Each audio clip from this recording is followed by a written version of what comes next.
Ladies and gentlemen, we are live. And it's a Wednesday, so you know what that means. That means we got AEW Dynamite tonight. It's going to be a fun one, folks. Get in that chat. Click all the buttons. Like, share, subscribe. Be a part of the Wrestling for Life Network family. Be a part of the WFU. We got lots to talk about, lots to get into. It's a crazy night. TK adding stuff as we go. And we're going to talk all about it, folks. The IWC is ablaze, and the WFU is heavenly. So strap in, strap on, grab your snacks, grab your feel good, and let's go.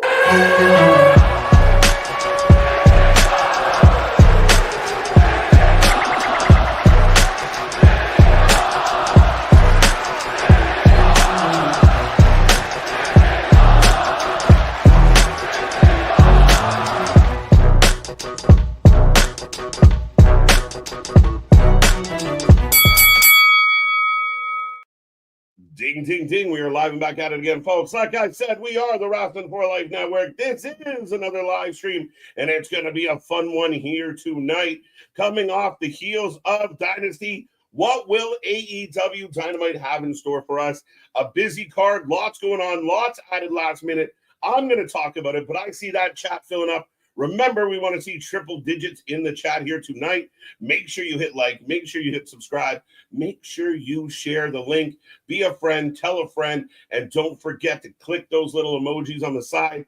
They help the algorithm. They make everybody feel good, and they make us smile just a little. But I hope everyone out there is happy, healthy, and safe. You're doing well. You're in a good mood. You're ready for some wrestling. And again, a highly debated time in AEW history. The fans are turning on themselves. Some holding strong. Some got some arguments. But the rest of them have jumped off the ship. The bandwagon for the AEW not so faithful is getting bigger by the day. But we will get to all of that, folks. We're going to talk about every little bit of AEW. We're going to talk about last night. We'll talk about WrestleMania. We're going to talk all the wrestling. Whatever is on your wrestling mind, get in that chat. Let us know. We will talk about it.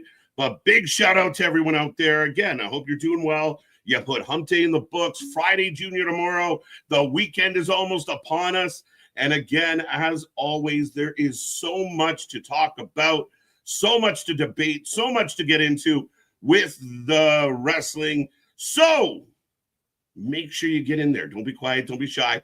Tell me how you're feeling. We're going to talk all about it. Like I said, if you don't know who I am, well, I am Mr. Every Night KJ White, the Iron Man of YouTube, the face that runs the face, the face that runs the place. Happy to be back at it again.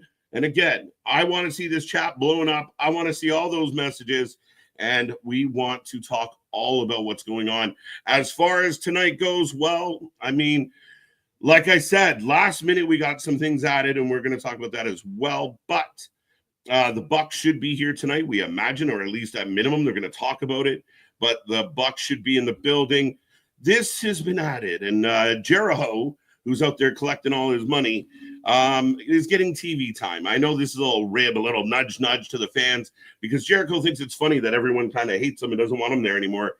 The growing number of wrestlers that feel that way in AEW is not a good thing, but regardless, TV time with Jericho, we'll see what this means. We've seen Keith and Big Bill on their own a little bit over the last couple of weeks, trying to earn Jericho's respect. I wonder if that ties into this. I don't know. I don't know what this is.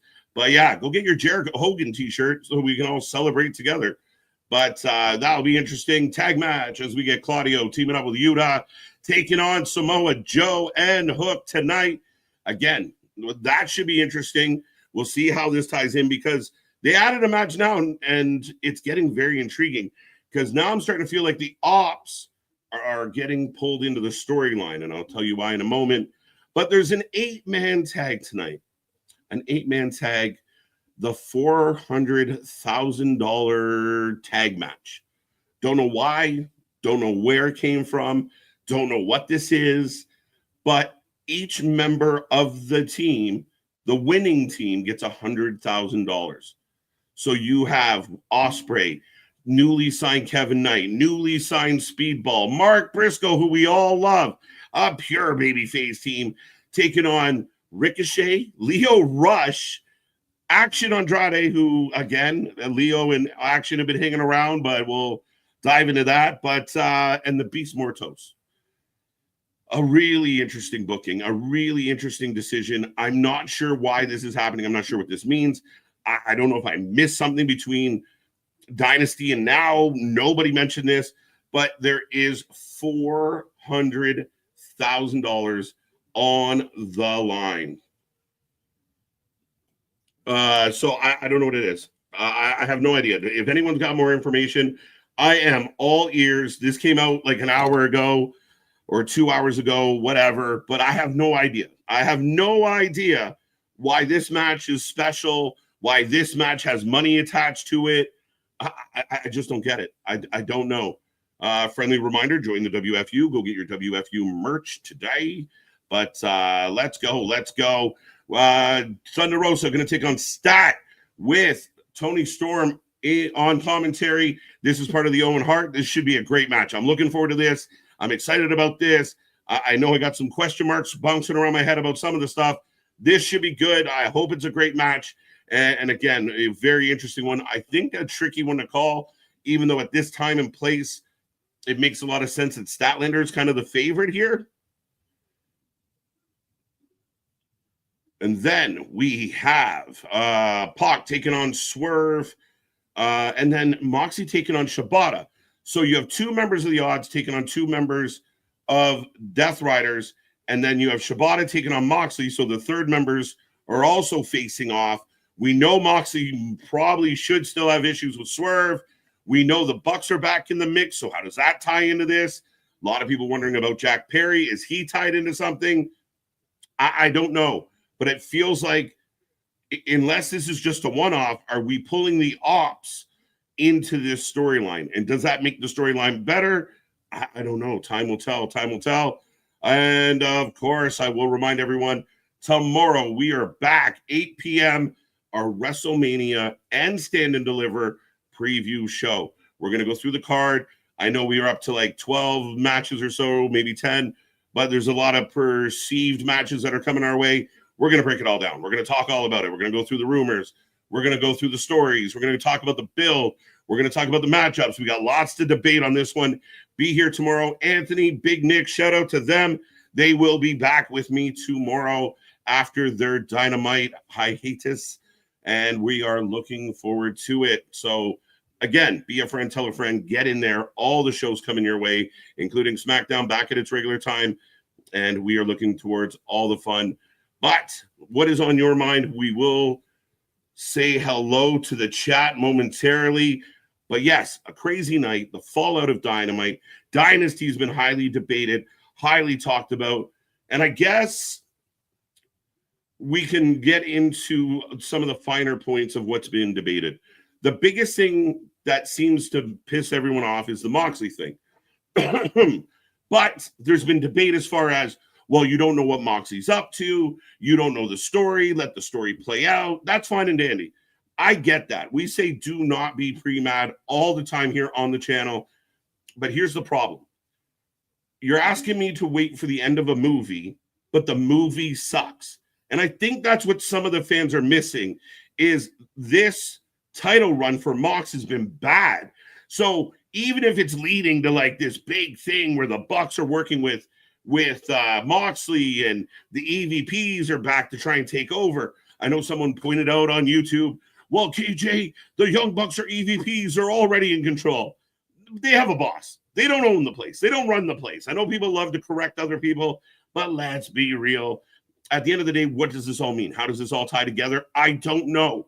But the problem is the build. Moxley, the title in the suitcase, the main event matches on pay-per-views, the matches on shows that have all been subpar.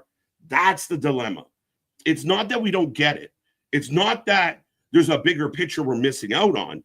It's all the chapters we got to go through to get to the final.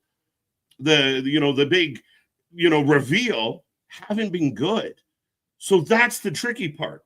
We're going through a bad movie hoping the ending's better, and the ending, when they get to it, so everybody unites, they take over the company, and then the diehards, the sickos, turn around and say, see, we told you. Yeah, but it doesn't negate the fact that the main event at Dynasty was garbage. The main event at Revolution, garbage.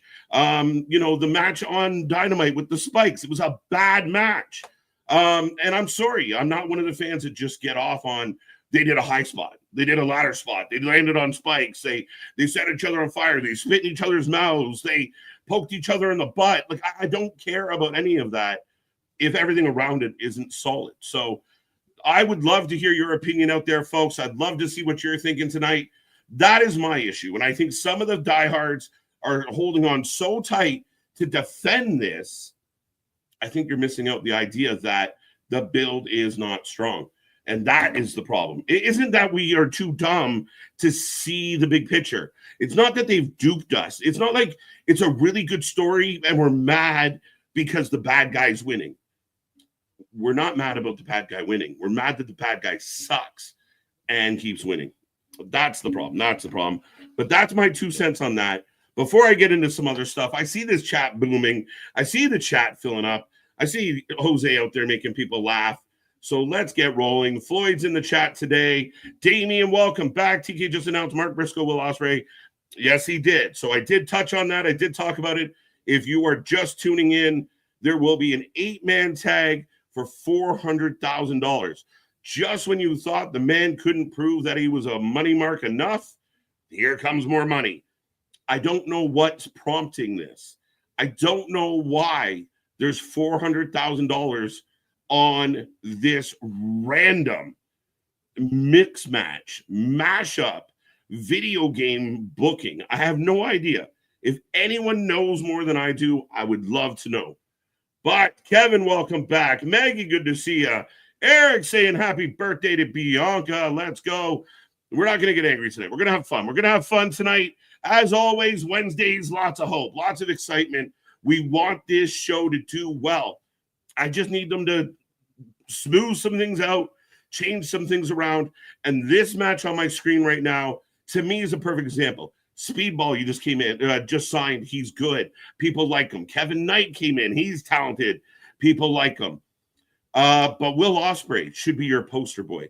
He's the most over guy in this company. He bleeds AEW. He is everything us as AEW fans want to cheer for. But he's in a match involving guys like Leo Rush and Mortoast and Action. Yeah, Ricochet just came in, but look, poor Ricochet stuck on the jobber team. There was no other people you could get for Ricochet to team with. This is the best we could do. How does Mortoast get more TV time than the entire women's division? Help me understand. I need to know. But why is there $400,000 on the line? I don't know. But we will talk about it. And again, we're excited. We're eager. We're anxious. We want to see how this one goes. I want to see what the fallout is. I could not wait for Wednesday. So some people will argue, well, KJ, doesn't that mean that was good? Yes, there are good things I want to know about. What's going to happen with FTR? What is going to happen with the Bucks? How does this play out? I'm hoping it's better than it has been. Sean, how you doing? How you doing? Shouting out the Wrestling Fans United, WFU, Wrestling for Life Nation. I like it. I like it. Anybody else expecting Swerve to get some heat from the crowd tonight? Think he will try and clear the air? No, I don't think he's going to try and clear the air. At least I hope he doesn't. And realistically, I could imagine when we see Swerve, there might be some, F Booker T chants tonight. I would expect that from the fans. Remember, the wrestlers can't be held responsible for what the fans do. This is a storyline that I think it's a real life storyline. I think this is something that's bled into everything that needs to kind of move away. But I effectively just killed 15 minutes. As the program is about to start, I am going to keep saying hello to everybody out there. I got the pyro if you want to sync up with me here tonight. But once again, shout out to Big Nick. Shout out to Anthony. Shout out to everyone out there. Again, let's see how many people we can cram into this show tonight. Let's make it a big one. The channel is on fire, and we're loving it. We appreciate you. We're on the road to WrestleMania. We're on the road to Double or Nothing, even though we've talked more about All In. But I got the crowd view. See money, good to see ya. Looking forward to making a vitamin run during the show. You can't do it. The vitamins are a necessity.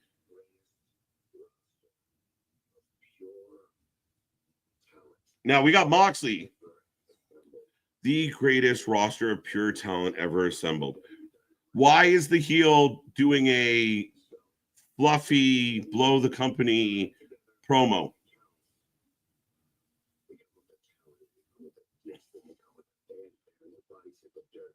Yeah, see, they're highly okay. So we got John Moxley opening the show, folks. Good to see you, Todd. AD, good to see you as well. What's up? What's up?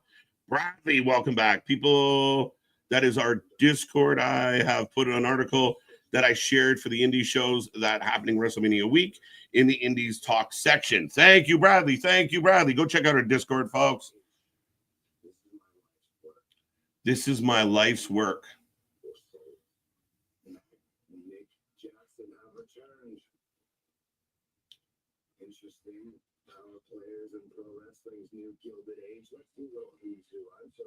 Matt and Nick have returned. Surprise players. Let's go.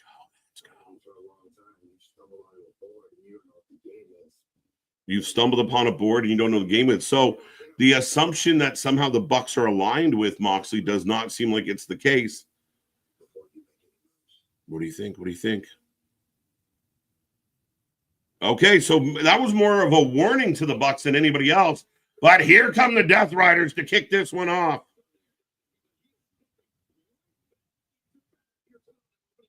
We're opening with Moxley. Moxley versus Shibata, folks. I will put a poll up. Get your votes in. How do you feel about what Moxley just had to say? Let me know out there. And also let me know who's going to win, Mox or Shibata. We know Shibby is not going to win this one. So you let me know. But it seems like they're setting up a bigger picture here.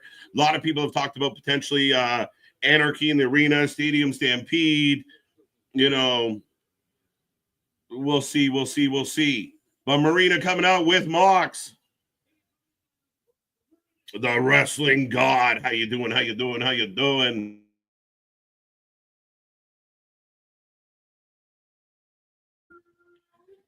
Cherokee George, evening all. Can't wait to hear the Bucks excuse and explanation. I think a lot of people talked about the Bucks and a bigger picture and a bigger story and something.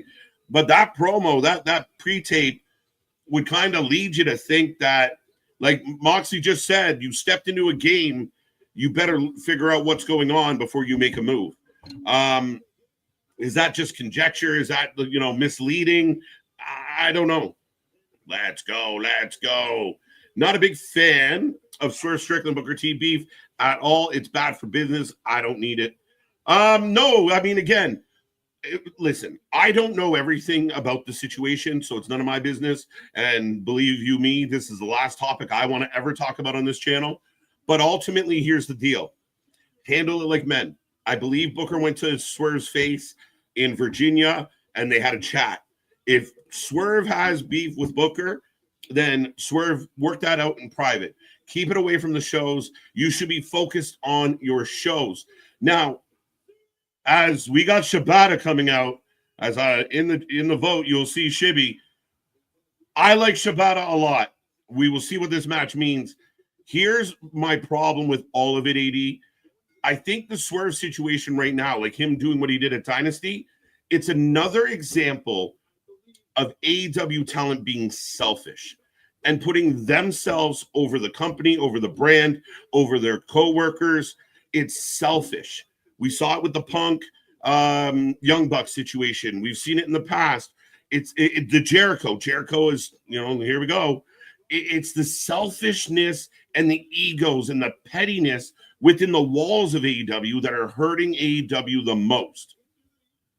Too late. He's got to lay it in now. There's no coming back from that. What are we talking about there? Ding, ding, ding. Let's go. What's up, God? Gotcha. Y2J. Jerome loving it. Let's go. What's up? ABJ. Good to see you as we are off and running. Jose, welcome back. I got my vitamins ready. You better. I stopped trying to figure out AEW a long time ago. That's why we have. Yeah, well, if I'm the tour guide in this little fucking parade, Todd, I might have us all lost because I'm not quite sure what the direction is, what the plan is. How does this all unfold? I am tuned in and I am hoping for answers. I really am. I hope this is a good match. As right now, 70 over 70%. 27% with Shibata, which I love that, but Shibi's not winning, but not winning at all. I'd rather watch paint dry than this crap. Well, I mean, I wouldn't go that far. I like being entertained, even if it doesn't make sense. Dennis, how you doing? How you doing? Who's ready to watch the train wreck? What's up, Vance? KJ, if you run AEW, first thing you would do, the first thing you do will be.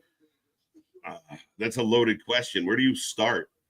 I think the first and foremost is you got to clean out the roster and really decide on who's going to carry this fucking company. Fire Jericho. Can I say fire Jericho as my first order of business? What's up, Ken? How you doing? How you doing? So does Charlotte have villain heat or go away heat? She might have go away heat at this point in her career. It's a very interesting time for Charlotte Flair. The demigod, the nuevo. I hate it. I hate it, money. Do you think Ambrose Mox will land back in WWE in a couple weeks? No. Why would we think that out of control? Why would that be a thing? Mox, this is Mox's playground. This is Mox's heaven. I tweeted out a thing today about Nick Khan talking about wrestling, talking about the business of wrestling. Moxley doesn't fit that mold. Moxley is in where he has complete creative control. He does what he wants, when he wants, how he wants. He's the champion. Why would he ever leave that? And I don't think he fits. I think he's a better fit to be able to do the hardcore indie style of wrestling. Twitch isn't working. I think it is. Maybe I'm wrong. It looks like it is. Twitch is twitchy. The Chubb is here. Acknowledge me. What up, MDB? The knee pad champion. Let's go. Shibata's got a headlock. Just hand Ospreay the money, right? Like, what are we doing here? And I mean, such a lopsided match. Like, we literally have the Monstars taking on the Looney Tunes, but reversed. All the bad guys are terrible, and all the good guys are stacked. I love the Young Bucks, whether they're bad guys or good guys. Why? Because the Young Bucks are cool as God. I'm sorry, they're not cool. They're grown-ass men that act like children. They think they're cool. They're not. They're little guys. I don't know what's cool about them. You let me know what's cool about the Bucks. I don't catch any coolness from the Bucks. I really admire your sacrifice your time to Tony Khan every Wednesday night. Philip, I wouldn't be any other place. And actually, because of Tony Khan and AEW is why we got here. I think that's why you guys see me lose my mind. I'm going to be here next week. I'm going to be here the week after. I'd rather be here when it's great and we can laugh and joke. We don't have to kind of talk about all the heavy stuff.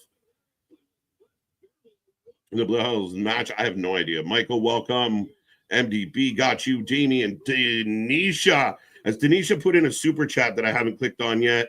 But KJ Learning Tree is back. Yeah, what the fuck? Thank you so much for the super chat, Denisha. And that's, last minute. I think they announced Jericho's shit late to minimize how much time people have to bitch about it. That's my theory, that they either don't announce Jericho shit or they tell you like really late the day of, so there's less time. They even did it with the Ring of Honor match. Like, it wasn't that late, it wasn't day of, but it's like, we know you're going to do it, but they don't announce it because they know if they like put the little graphic up of Jericho versus Bandito, it gives everyone that much longer to kind of vent about how much they hate it. So I do think there's a strategy here with Jericho. Another guy, again, these are the guys that are killing AEW. And when you hear Moxley say something like, we have one of the best rosters ever assembled, you got to prove it. You got to back it up, and you got to put the best forward. You can't have Jericho, Moxley, Mercedes, the Bucks holding back really, really good talent as Shibata gets choked out. Okay, not a bad match. Nothing great. Spaz, another $10 super chat. Thank you so much, sir. I'm always floored by the optimism for this company, but you know me, I'm the same OG. If they die, they die. Also, is the pay so bad that they're... Yeah, I don't get it. Remember when they used to always like try and buy each other and Andrade was going around trying to buy wrestlers. Like, don't you get a paycheck? I heard working for AEW is quite lucrative. Tony. What up, what up, what up? No, we appreciate the super chats. Again, I want to enjoy the wrestling. I laugh online and even here how much people like the perception of you just hate this guy. I don't, but here are the Bucks. Young Bucks are in the house, folks. So true. Yeah. Like when you have that much money, I think that's how you solve all your problems, right? Like just throw some money at it. Like, okay. Like, hey, this is on fire. Money. It's broken. Money. He's going to quit. Money. Thank you, Dale. Good to see OG. How you doing, buddy? Todd, I got you. I love this chat, folks. I love this chat every week. Wrestling Rants, welcome back. Welcome back. RSO helps odds. Good to see Mikey. The 8-man tag match. Going to be good, though. Is it? So Moxley flips off the Bucks and rolls out, and the Bucks applaud. The crowd boos. See, I think I don't know if they're booing like, oh, this is heat. Okay. As the Bucks say, give it up for your champ. Mox looking at Marina like, what the fuck? So this is not as cohesive as I thought it was going to go.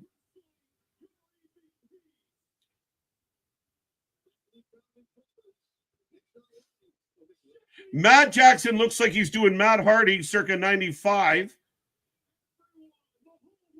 The Bucks are getting booed, kind of. It's like a lackluster boo. Shibata being choked out breaks my heart. I love Shibby. I think the guy's a great wrestler. His little phone gimmick was getting over with me, and they just took it all away. The Bucks are here, 1-0. Mr. Noob, how you doing? Jessica, how you doing? Bash, how you doing? ABJ, Richard, Sin, Jose, Odds. KJ, we are just doing Dynamite by itself next week, or are we going GCWID tournament with it? It's a very good question. Stay tuned. Keep checking the channel. Click that little bell. I do believe we're doubling up. I'll let you know for sure when we do the call-outs. We've already set up next Thursday, the mega stream. We are covering 4 shows in one night. When we say we watch more live wrestling than anybody, it's not bullshit. It's not just a tagline. It is legit. I think we will be splitting our attention. Maybe I'll get some backup next Wednesday. They're chanting, whose house? Swerve's house. They suck at promos. Swerve's house. Swerve's house. Whose house? They're actually getting a good reaction, guys. I know I have my criticisms, but the fact that you got the fans on their feet chanting for Swerve, that's good shit. Like I said, Swerve should be like the Jey Uso of AEW, the guy that the crowd loves, the people's champion of AEW. Finally, you have a hero, and you still have a guy like Ospreay in the mix, but the fans want Swerve to succeed.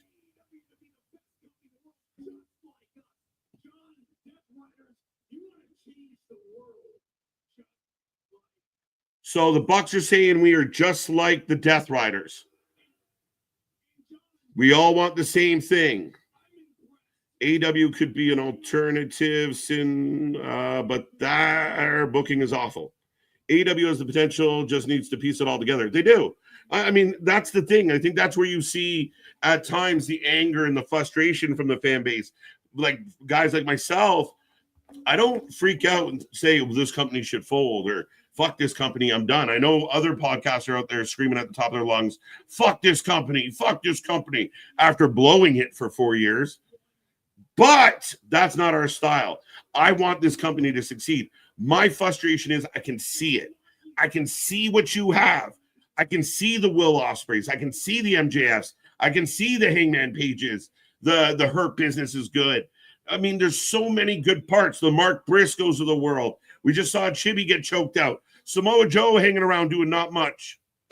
There's so much good, but Tony Khan is the central problem, killing this fucking company.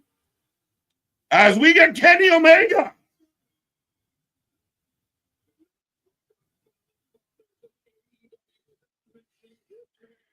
Oh, this just gets messier. No sell Pires driver, always. Boston, how you doing? Moxley is a bigger problem in AEW than Jericho. Yes, he is. The reason why I agree with you, Boston, is the position he's in and the fact that he's buried the main event and the title for 6, 7, 8 months. Here comes Kenny Omega. What does this mean? Because I think the last time we saw these guys, the Bucks beat the shit out of Omega. Literally. That 400K match, yeah, I don't get it. Lady B, who's ready for All Eras Wrestling? Love it. Let's go. So Kenny says, you did this all for your friends. I'm intrigued and confused all at the same time. I like their wrestling skills, very talented in the ring. I don't think they are. I think they're good. Once upon a time, I would have told you the Bucks are great. I mean, I watched a lot of them in Japan. I watched a lot of Kenny in Japan, but the Bucks were always supporting cast.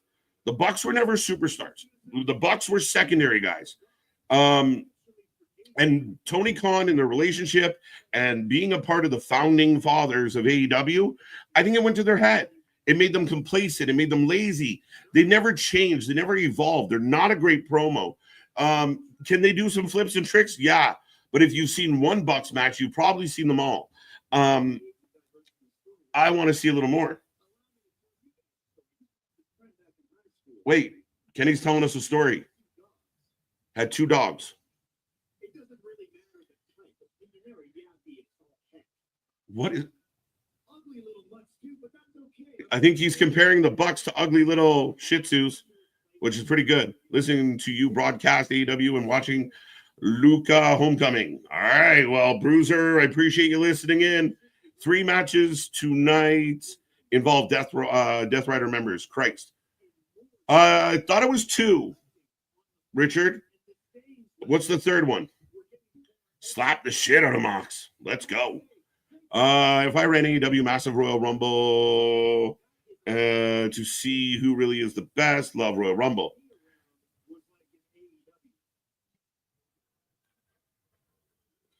So I'm confused. Chopper style. Let's go. Robert, let's go. I like Shibby, but no way he's winning. Oh, no, he's not going to beat the champ. We knew that. First thing I'd do is take the belt from Moxley publicly in the middle of the ring and send him to New Japan for the rest of his contract. You're not wrong, man. And you're right about the comparison between Jericho and Mox. Because of the position Mox is in, like, when I see certain fans out there, and you don't have to love Cody Rhodes. You don't have to. But my God, who would you rather have the face of your company? You might not love Cody's build or storyline or anything else, but at least he's got the belt on his shoulder. He's in something that matters. He's had rivals like Kevin Owens. Moxley's been a mess. I'm going to watch more Evolve in the background.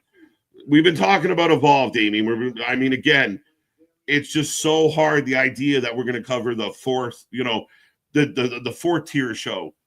The G League. We're going to start doing G League coverage. What's up, Mike? What's up, Noob? I wish Nick was here tonight. Well, Floyd, he's not. He doesn't work Wednesdays. KJ is a band playing, but we miss him. We love him. Yeah, KJ is the band playing on the Titanic. I like that. Trying to be. At least I'm smart enough to jump in a boat, though. What's up? Where's this going? The crowd's dead. The crowd's chuckling. Sure, you look like a son of that low Phoenix, but geez, man, right out the hot stuff, you look about as red as 6 pills. I'm so confused by this. I try to watch, but I got upset when they tried to inflate views. I find it hard to believe. I won't give AEW my views just to inflation it. Any who's what's fam. What's up, Bendy, how you doing? Too icy. So the Bucks, not the Death Riders. No, they're not. But Kenny's coming to fight them. So what was the whole reason? The Rainmaker. All right. A very interesting start to this one, folks. 20 minutes in, a lot of questions, not a whole lot of answers, and Mox is gone.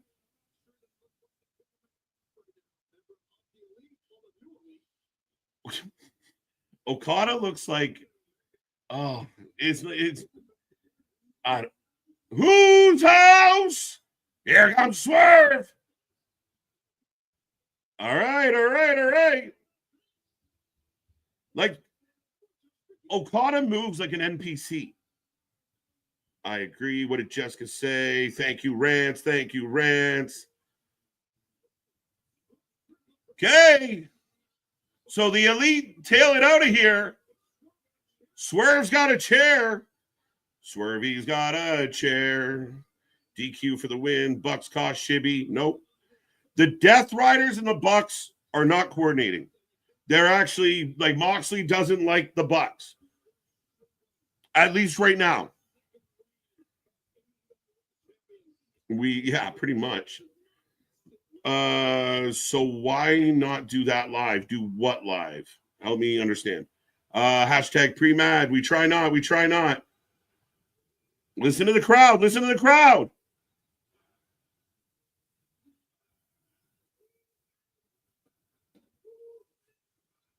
Let's go. Mikey, so excited. I figured I would open up the Moxley or Young Bucks. Yeah, so it's both, kind of. All right, let me try and catch up to this chat. If I missed a comment, remember, super chat, super stickers, and I appreciate everybody I didn't say hello to. Promo was garbage. It was boring. It was, again, we talk about, I've seen criticism, and I hate doing this, guys, but people are jumping on their keyboards. John Cena's shit, Cody's shit, this is terrible.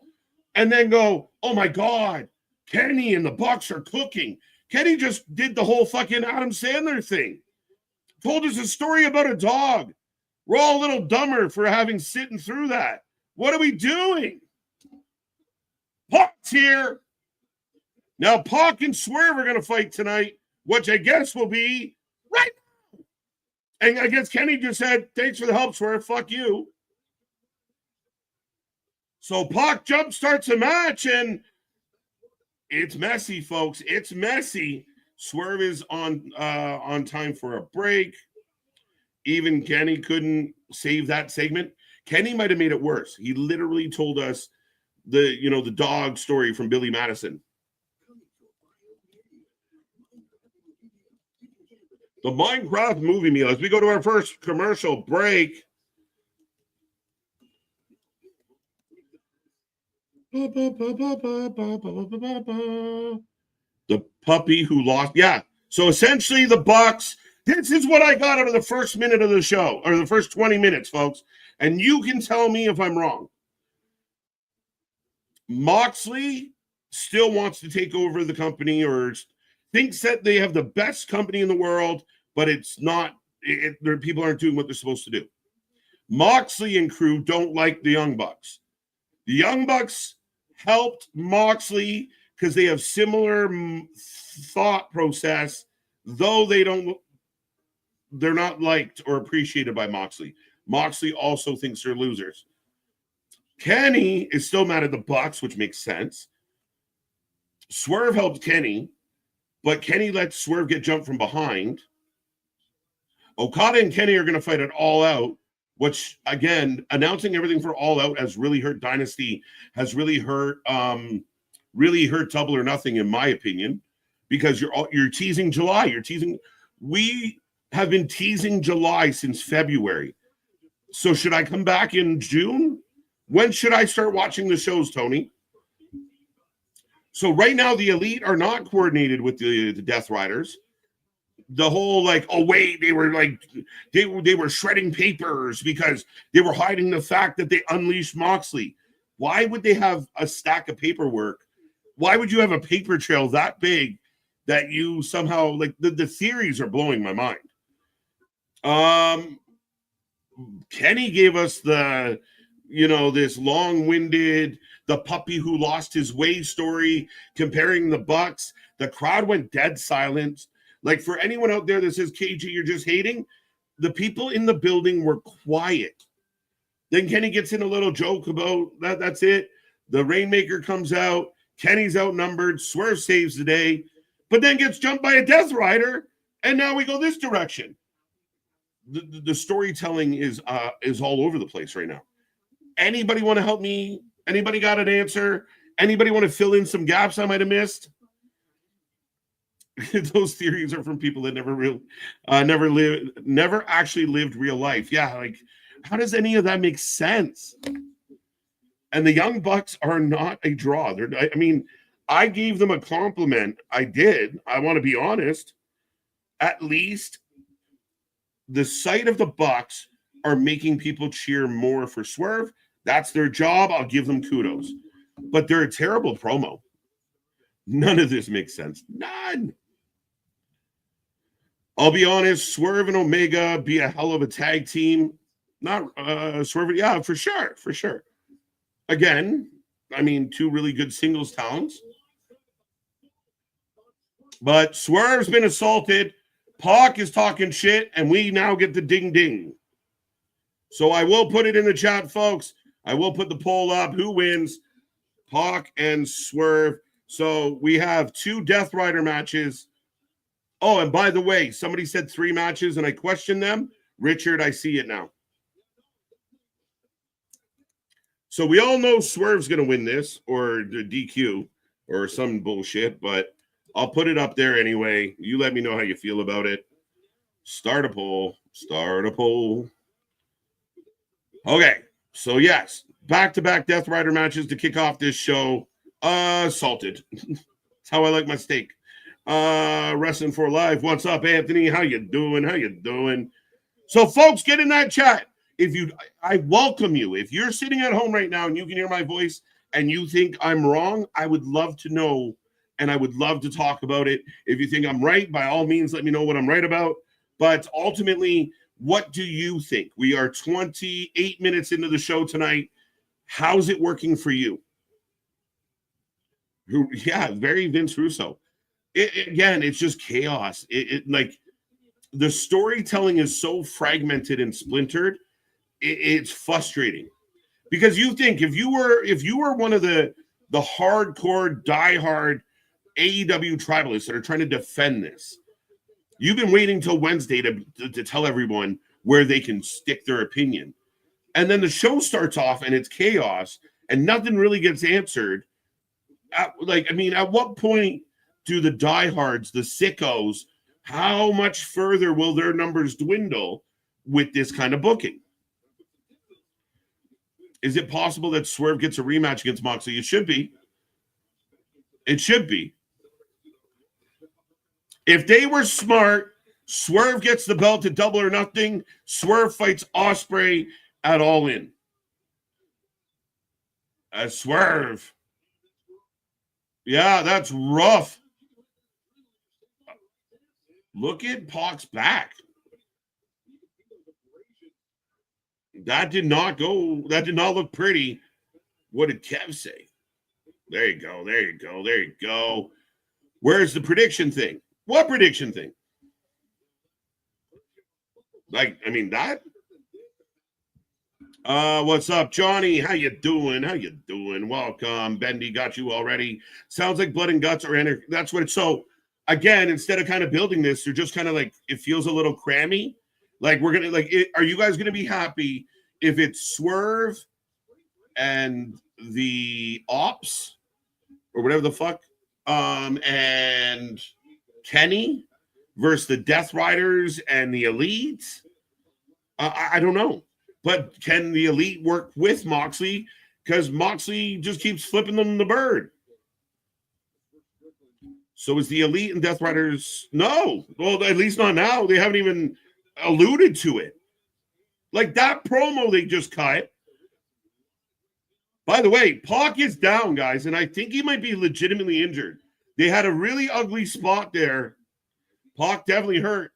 This match might be over. AEW stands need to stop acting like Tony Khan is some genius when it comes to wrestling. Plain and simple. He's a guy whose dad has a lot of money, which gives him power. That's it. I'll give you my rant on this in a second, MDB. I got some. PAC rolls back in the ring on one leg, eats a super kick. Just end it, guys. End it. PAC is legitimately hurt. What makes you think anyone at AEW is smart? There are smart people there, though, Jose. And I know you're being a little funny. I worry about some of the sickos. And it's over. I'm worried about PAC. I hope he's okay, guys.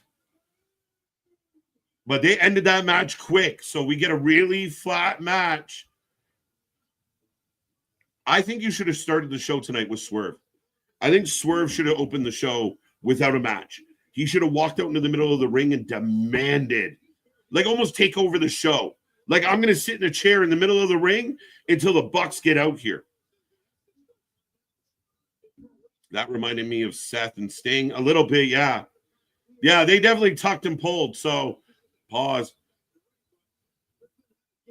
Don't worry, MDB, I'll get back to that question. Swerve Page versus Death Riders. Swerve Strickland for the win. Yeah, I can take that down. This feels like one big, long, 30-minute segment to start the show. So Swerve and Nana. Swerve saying it's time. Let's go. Let's go, Jose. Let's go. AEW is like a mixture of WCW in 2000 and 2019 WWE. In a lot of ways. It definitely gives me that 2019 WWE vibe with like the stop and start booking, the 50-50 booking, the people shoved together for no reason, the inconsistency in the stories. So we are following Swerve and Nana, which does that mean something more is going to happen? Or are we just killing time? The main event tonight. The main event tonight. Death Riders versus Ops is your main event. I'd rather Statlander and Thunder Rosa be the main event, to be honest. Got Swerve. I think Kenny Omega and the Young Bucks will be at Anarchy in the Arena match and Blood and Guts. To me, the Anarchy in the Arena thing is done. It's played out. I mean, you don't need it. Do it in a couple years when we forgot about the last ones. I think Jericho helped effectively kill some of those matches. Up next, an 8-man match for $400,000. The Crew, by the way. PAC, Neville been soft, in and out, in and out. Swerve, not to mention FTR heels now as well. So we're back in the stairs. I hate the promos in the stairwell. Team Ricochet, what is this, Survivor Series? What is happening?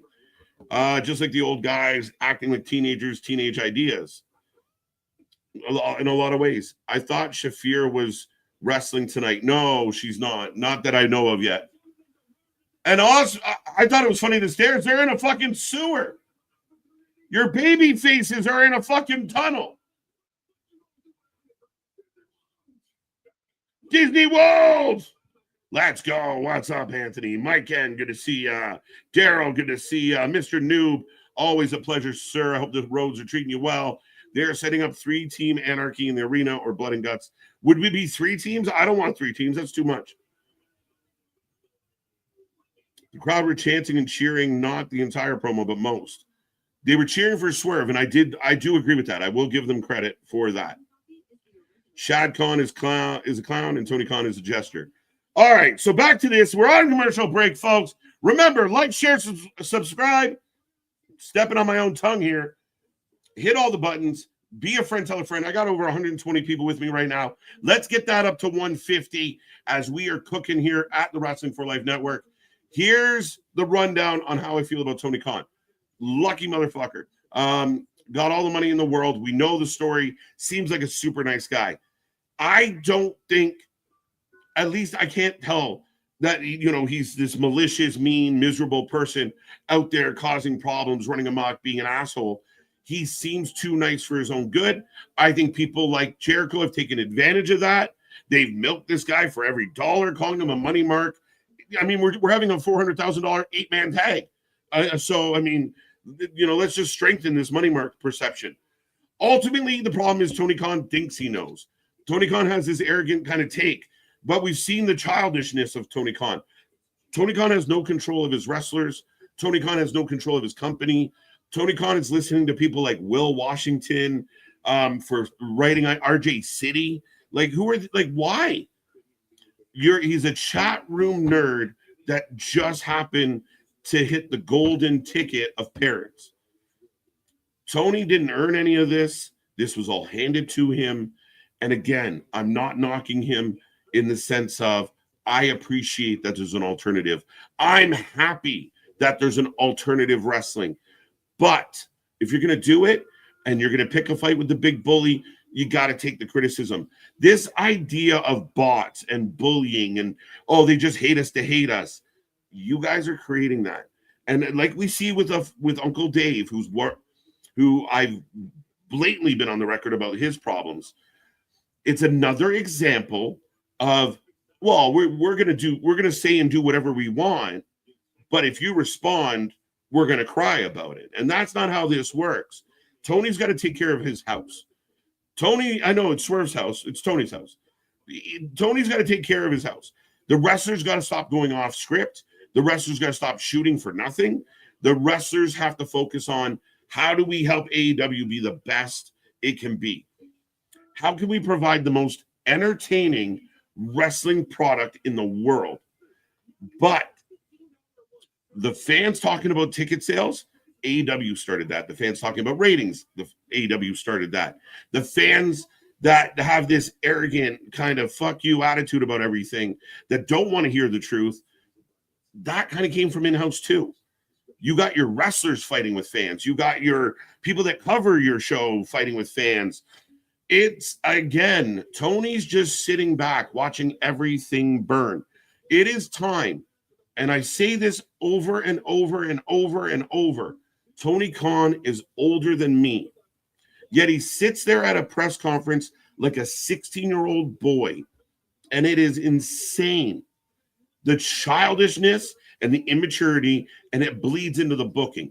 Tony Khan, if he truly wanted to be the best wrestling AEW could bring to the table, would step back. You get a lot of credit being the head coach when you got a really good set of assistant coaches. And that's what Tony Khan needs to do.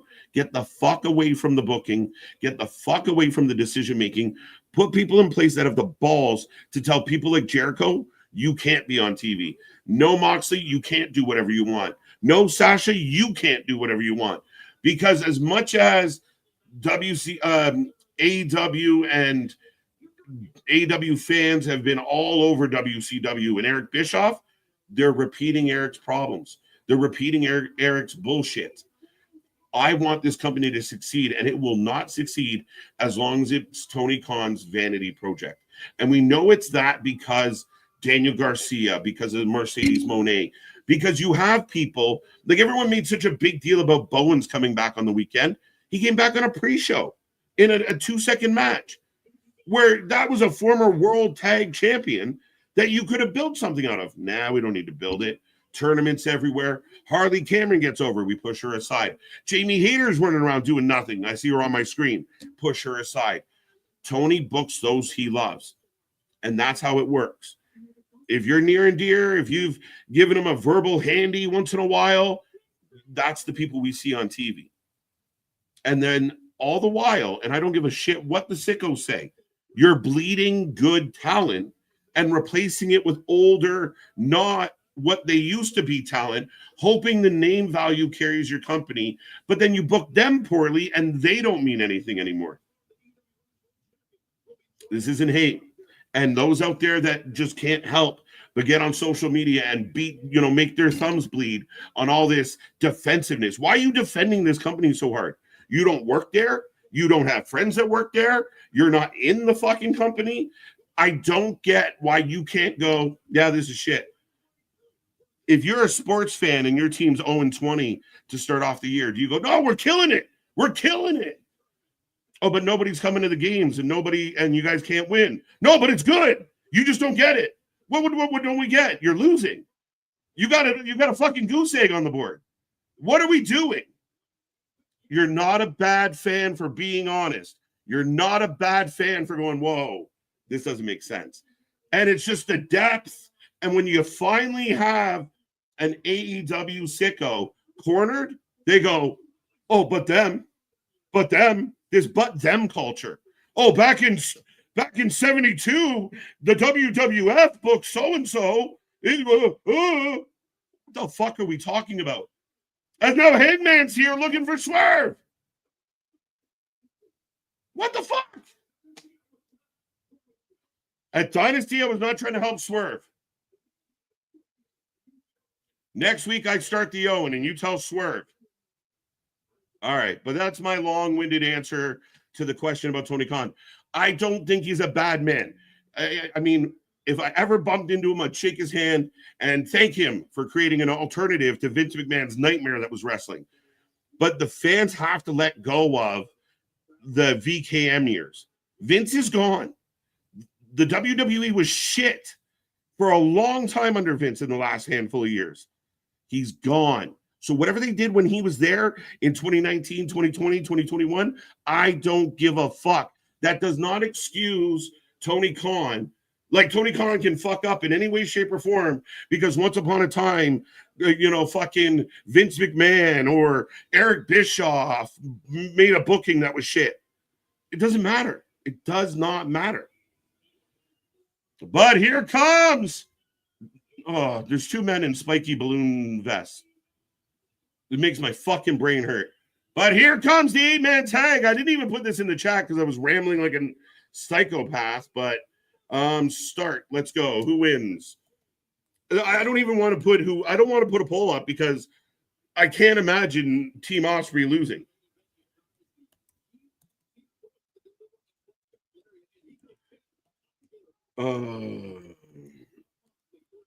But get your votes in, folks. Who's going to win $400,000?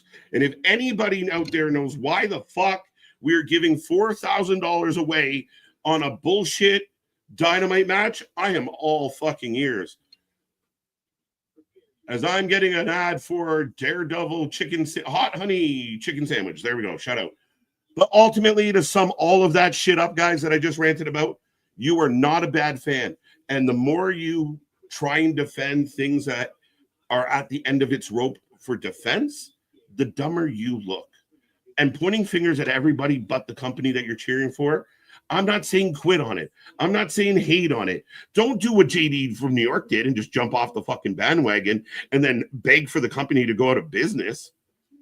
And he's only saying that to get the clicks. He's only saying that because it's, oh my God, whatever. What's he fucking screaming at? Anybody know what's over there when JD goes on a rant? I don't know. But I would have more respect for that guy if he stood and was critical, but honest. But now he's gone so far to the other way. But even guys like him have given up. Guys like him see the writing on the wall. But ultimately, you are not a bad fan for having an opinion. You're not a bad fan. And I don't give a fuck what anyone out there says. RVD was right. O'Shea Jr. was right. Kevin Nash was right. Who else have we talked about lately? The list goes on. These wrestlers, Bully Ray, these people have been right about this company. It is making a mockery of itself. It's hurting itself. It's not what it used to be. Like I said, your sport team is putting up a goose egg. You are got 0 on that board, and the other team's running it up, and you're telling us, no, we're winning. Well, I can read the scoreboard, motherfuckers. Pay attention. We go back into commercial break. We are going to get the start of the 8-man tag. And again, I appreciate you all for being my therapy and let me vent. Jags, best team in 2017, right? Reminder that Hook is the size of KJ's quads. Again, one of my issues, like everyone's talking about like Darby coming back to save the day, but I don't know, guys. I don't know. I struggle sometimes unless you book it. If you're a Rey Mysterio or an Eddie Guerrero or Or Daniel Bryan. Okay. But if you're just a crazy little emo kid that throws himself into shit, is he really going to be the guy that saves his company and brings all the fans back? I don't know. The golden egg. My egg. Has anybody seen my egg? Who wants a title match? I need my egg. Some of the worst shit I've ever seen in wrestling. Wednesday nights are complete. You started it. You did, though. But no, that's all. And again, if you think this is hate, you're the problem. If you think I'm bitching, you're the problem. If you don't get what's happening here, you're the problem. And I'm not saying you have to agree with me to not be the problem. What I'm saying is pay attention. Because you trying to justify the fact that Moxley has a really fucking awful match, but he landed on a spiked piece of wood, somehow negates the rest of the match being shit. We're just not the same. We're not at the same point of our lives. We're not at the same desire. If you watched an absolute silent film, but at the very end of the movie, they blew up a building, is that enough to be like, oh, fuck, best movie ever? Harley's annoying. I love Harley. Be nice to Harley. As here comes Mark Briscoe. Let's go, let's go, let's go, folks.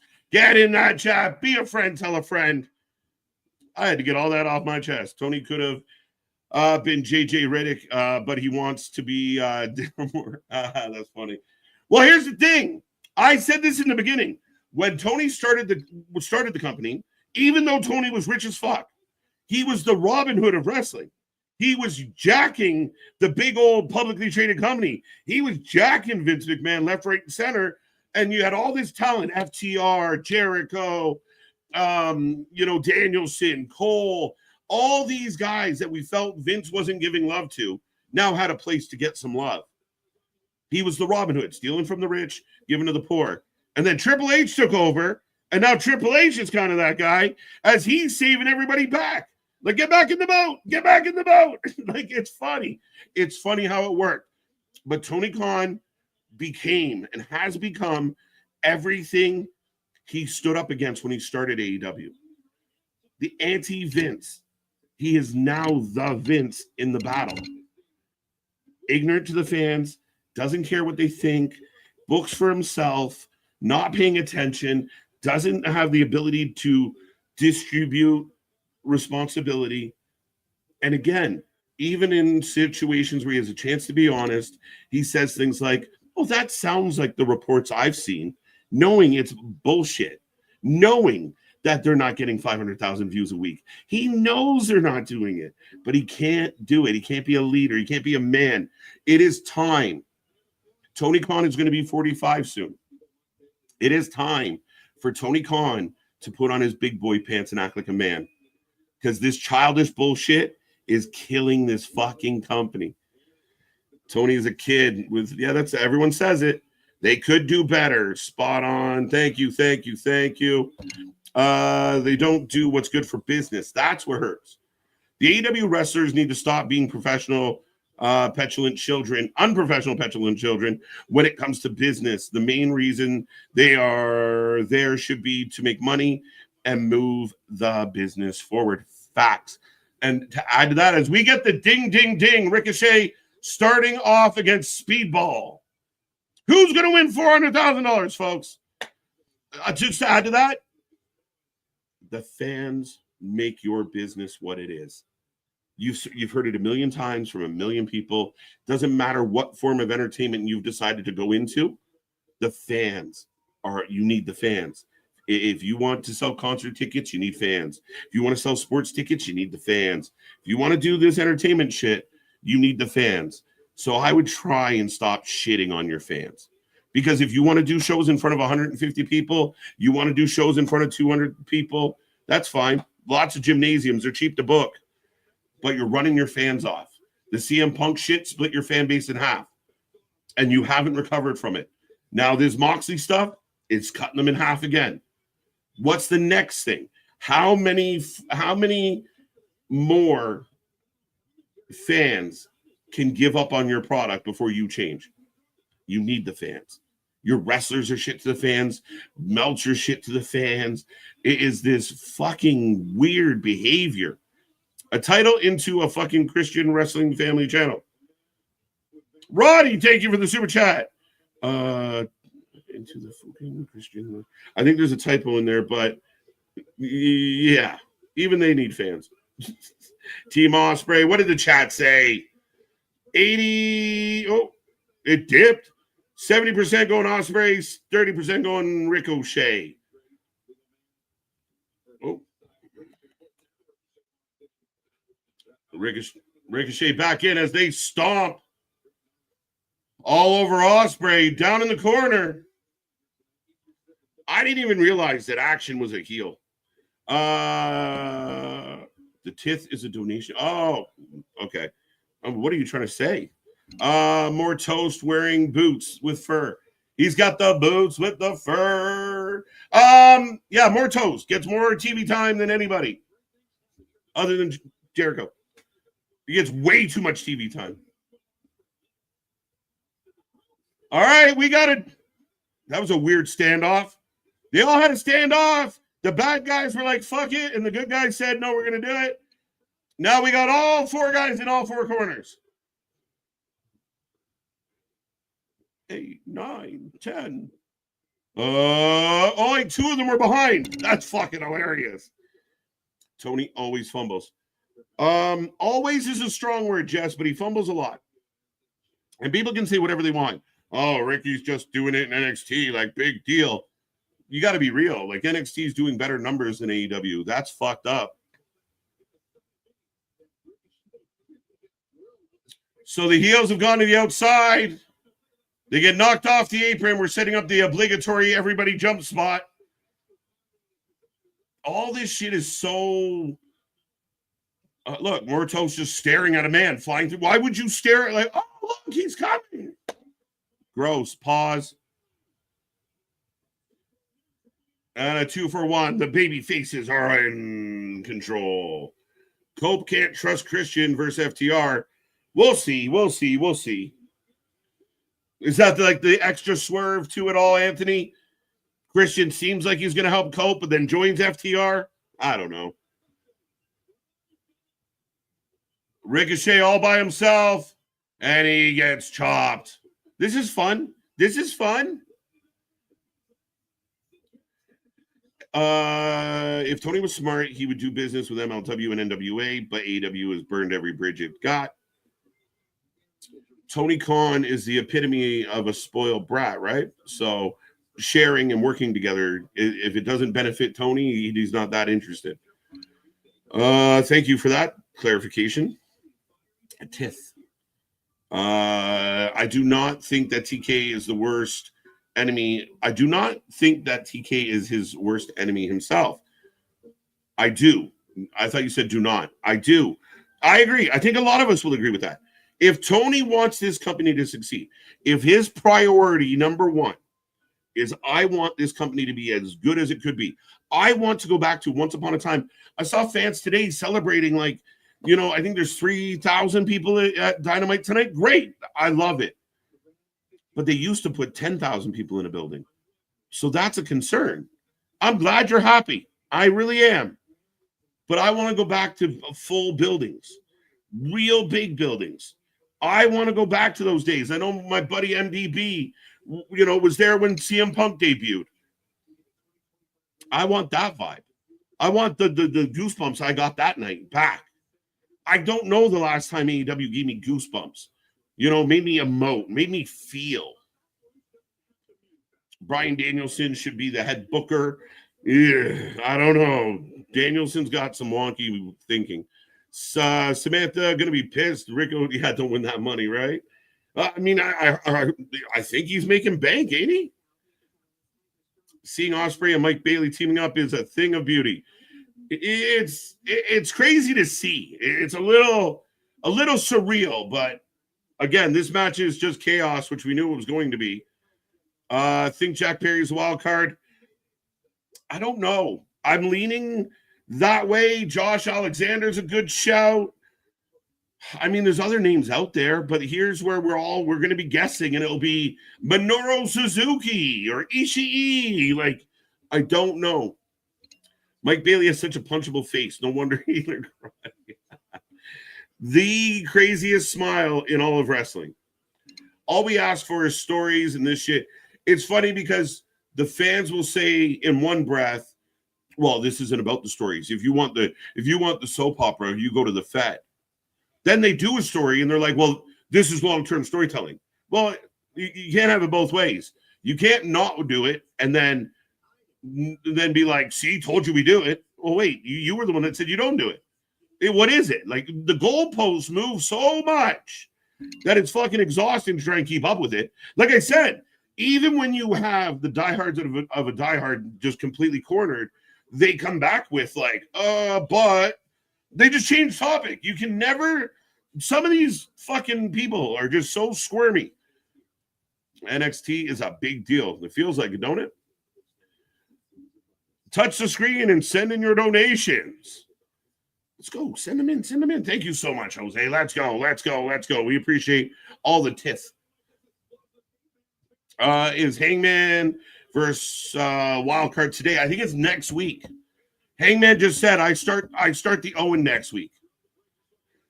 So again, this whole story with the main event scene, Hangman comes out. You think, oh shit, he's going to help Swerve out of some kind of mutual respect. Shows up tonight, pissed off, pre-mad. We got pre-mad Hangman tonight, and puts Nana on notice. I wasn't helping Swerve. I don't like Swerve, and I'm not doing shit with him. This match is not good so far. Depends who you ask, Richard.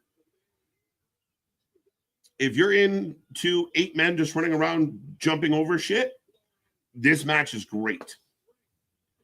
And now add PAC to the injury list.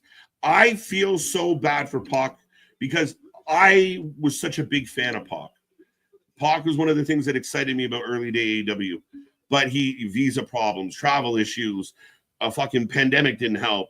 But now PAC comes back. He's hurt. He's been hurt before. If he's out, if he's legitimately hurt, knock on wood that he isn't. But if he's out again, it really hurts his value. And what do the Death Riders do? Do they go grab somebody real quick? Ricochet jumping in the ring, knocking people off the apron. Misses Bailey. This match to me feels like when me and my friends would wrestle in the backyard and do all the things.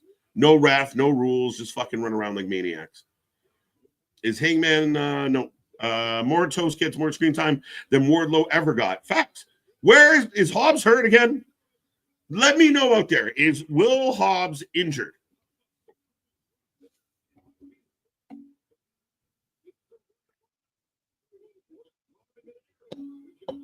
Mortos has Kevin Knight up into a DDT reversal.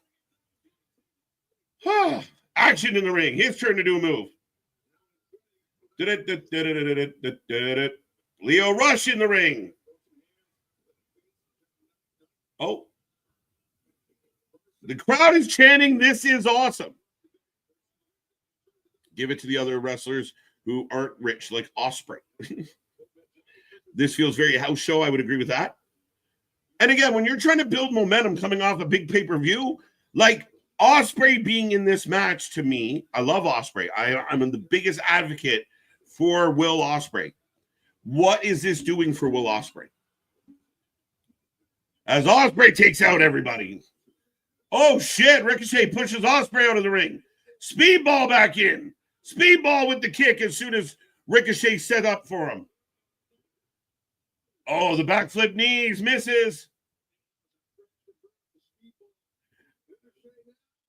Huge DVD.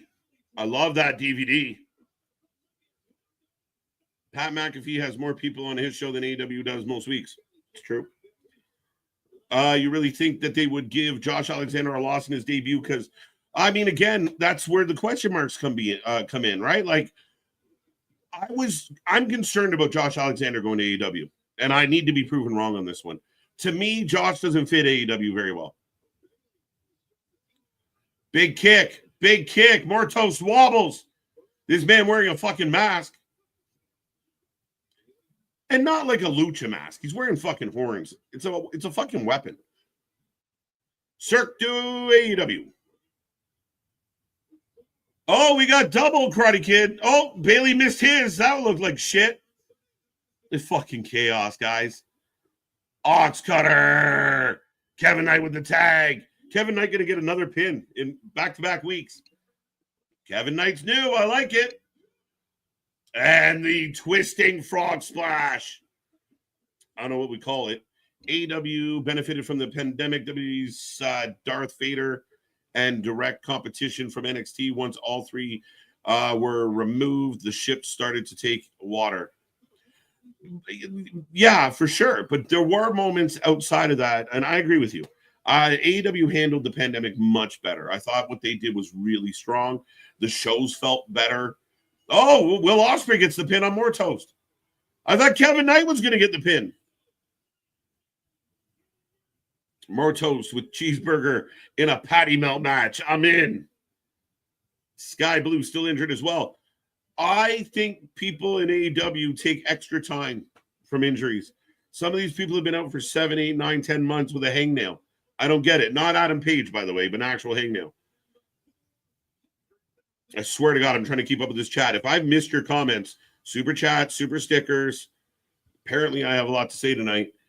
They cut the legs from underneath MJF. MJF's the best example of you have like a gold ticket. You have a shooting star in your hand, and you just you ruined it. Your booking killed him.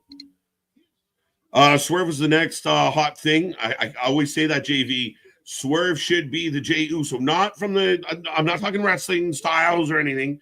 Just the fan adoration, right? Like Swerve should be shaking buildings everywhere he goes. They fumbled Punk. Punk's still historically going to be one of their biggest fuck ups ever. They fumbled Jack Perry. Again, Jack Perry's got some upside. They let Ricky go. Ethan never really got a shot. Ethan was a background guy. Remember when they were doing all the American Top Team shit? And Ethan was the best guy in that. And all he got was like one line every once in a while. He'd chirp something and it was good. And I don't care what the fans say. Ricky was a loss for AEW. Ethan's a loss for AEW. Other names are going to be losses for AEW in the future. Penta, by the way. Phoenix, by the way. As we are getting the replay of FTR turning on Edge. Now, I don't expect to see Edge for weeks. Match still going. Of course it is. We just passed the hour mark. Wow, speedball completely whipped. Yeah, it didn't look good. And again, I like if you're going to do the crane spot, the crane kick, you did it at the pay-per-view, everybody cheered. Don't do it again on Wednesday. Like, don't always do it. This way it's cool, it's funny. Oh shit, he did the crane. But if you make it a part of your regular repertoire, now you're like, he's fucking doing the crane.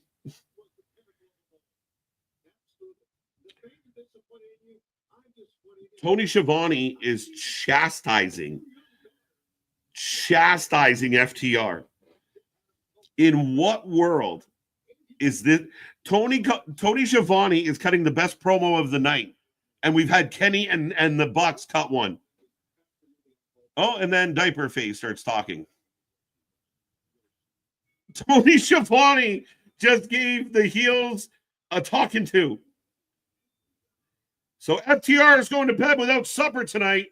So yes, $100,000 each. Why, we don't know. But here come your AEW World Tag Team Champions, folks. The Hurt Syndicate. Now, we saw at Dynasty, MJF helped them out. How do y'all feel about this? Where's this going? How do you think it's going to play out? Is MJF working with the Hurt Business going to help? How much y'all want to bet Tongaloa is going to come back before Sky Blue? Could be. That's my money. It's like, I don't know. It's something that a couple people have said in interviews, and I kind of just thought about it.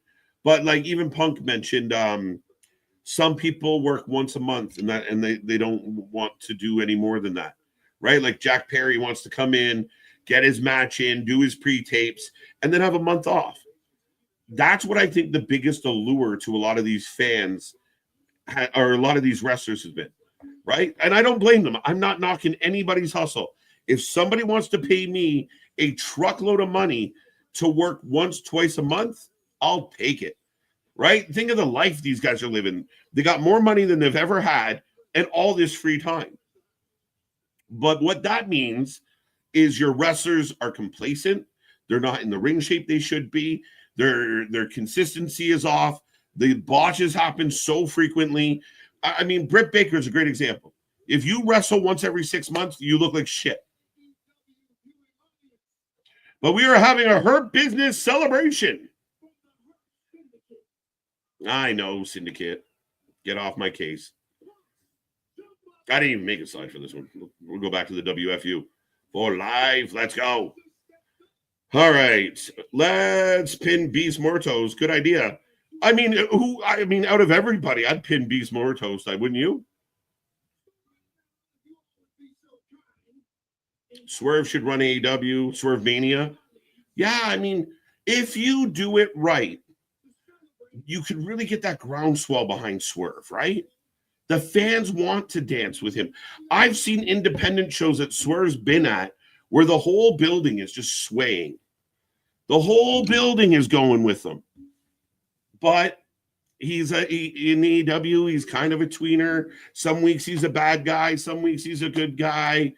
It doesn't work. And I don't give a fuck what Uncle Dave says. Uncle Dave can continue to keep his head wedged strictly in Tony Khan's ass because it's bullshit. But we are getting a toast, and here comes MJF. The scarf is in the house. Edge always gets turned on by friends. It is true. He's right up there with like Cody Rhodes and some others that always get turned on. Absolutely zero story or build for anything. I was expecting a little more coming out of Dynasty. Now this is a bit of a continuation of a story.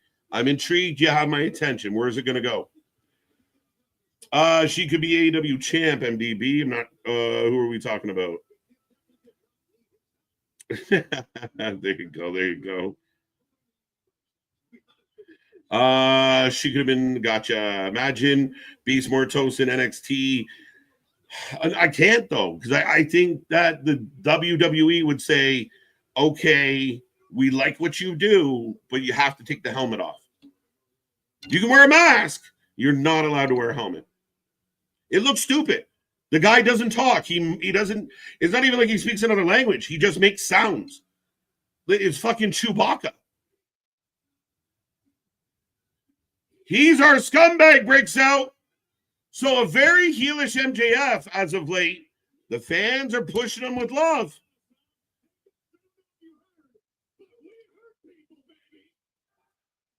I feel like anyone else out there feel like they're doing the Sami Zayn bloodline kind of shtick here. And I don't mean that as an insult. It's not bad. This might be better than I anticipated. But it feels like they might be doing the Sami Zayn bloodline vibe here. I personally want to see Josh Alexander versus Chad Gable. I would love to see that. I have a long list of people I'd like to see Josh Alexander wrestle. I also think that if I was Josh Alexander, I have a family to think about, got a wife, a child, and this guy's offering me a fucking ton of money to work once in a while.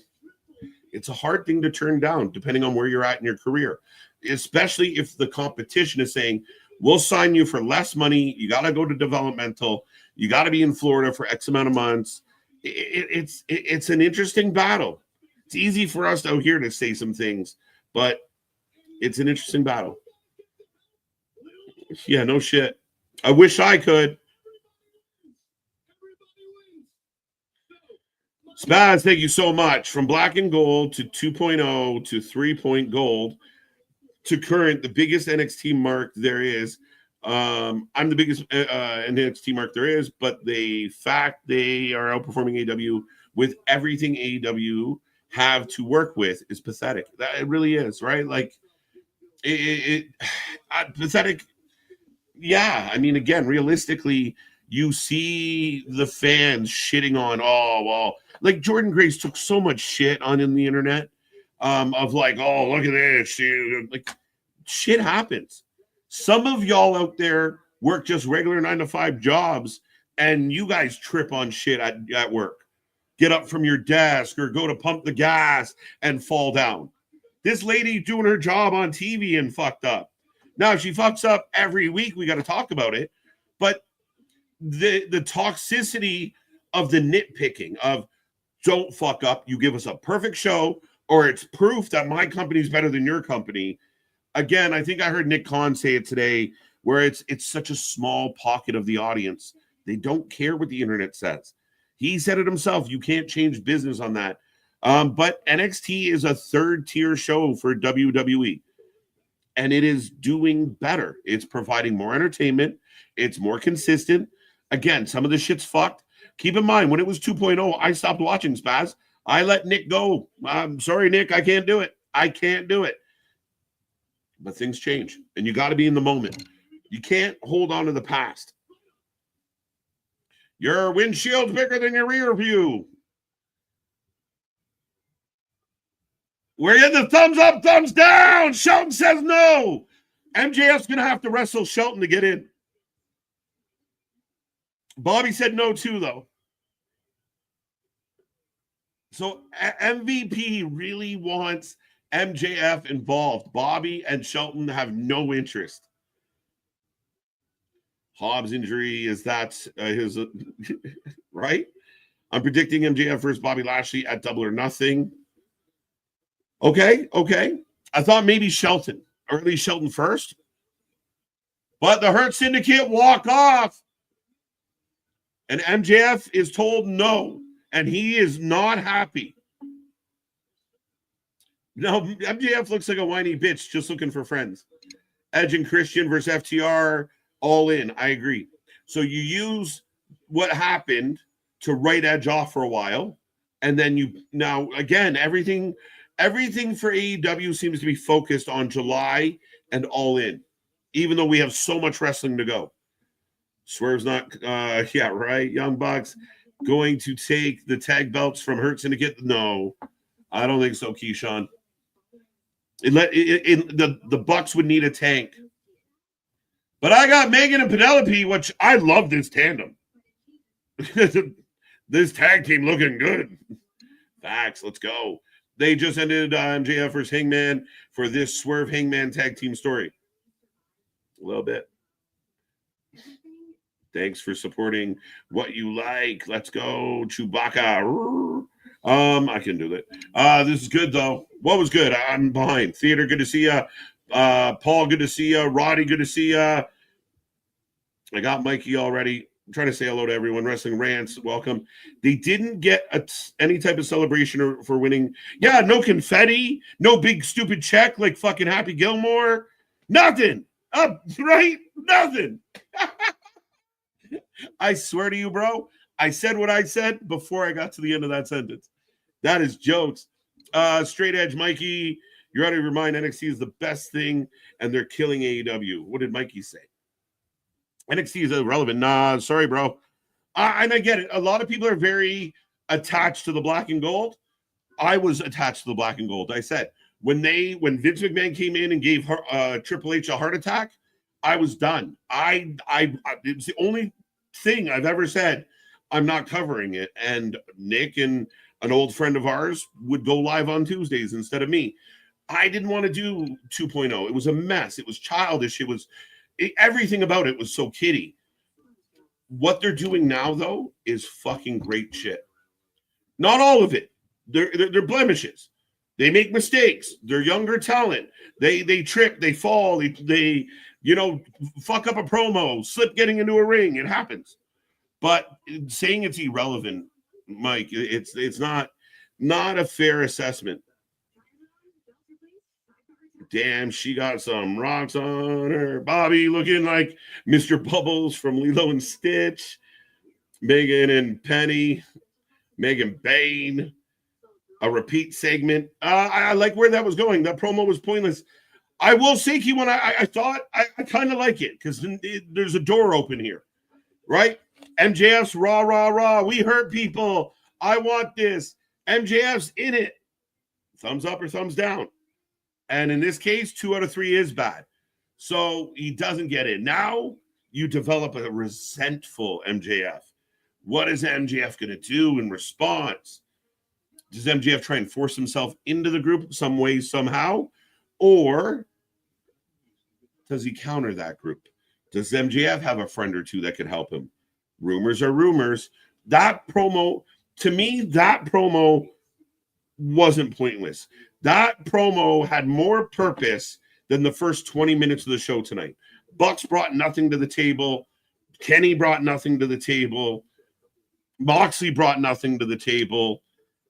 But that, to me, good sports entertainment. MJF turned down again. Yeah, again. How many times do you get rejected before you get angry? This is the best angle. I'm with you. I'm with you, theater. Again, I mean, MJF has a lot of natural talent, and going back to the well all the time has hurt him. I hope this helps him. And MVP, Bobby, and Shelton are pros. They're going to be very protective of how they're presented. And they have looked good since coming to AEW. They might have had one of the best onboardings in AEW history. Coming in, looking strong matches, win a title, dominate to win the title.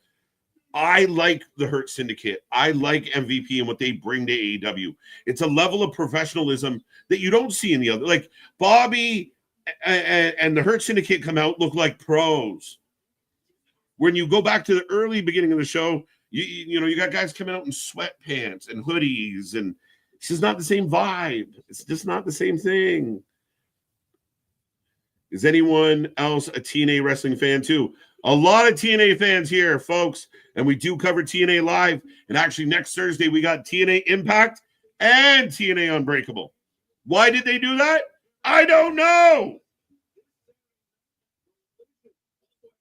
So Mercedes, so Harley will fight. So on Collision, Jamie Hayter, who's been banned from fucking Dynamite, will take on Billy Starks. Billy Starks, I imagine Jamie Hayter beats Billy Starks on Saturday. Megan finally talked. Less is more. But here comes timeless Tony Storm. How the fuck is Claudio and Yuta the main event tonight? How is that a thing? Low key, I feel like we should have saved brain during some of these streams. I'm with you, my guy, for sure. Slowly starting to heat up here with the show tonight. And finally, Bane spoke. Yes. So Bane finally saying a few words is good. Penelope's been good. Penny's been good with Megan. And Megan looks like an absolute star, right? Like, fuck, call her Megan the Stallion because she's ready to ride. As Tony Storm, speaking of ready to ride, crawling across the commentary table. Is Tony Storm going too far? I saw a lot of criticism of Tony Storm. People don't like the gimmick. Some people never like the gimmick. I was a fan of the gimmick, and I think Tony Storm's one of the best things in AEW. Has she pushed it too far? Like coming out and crawling across the table. Like, is she pushing it too far?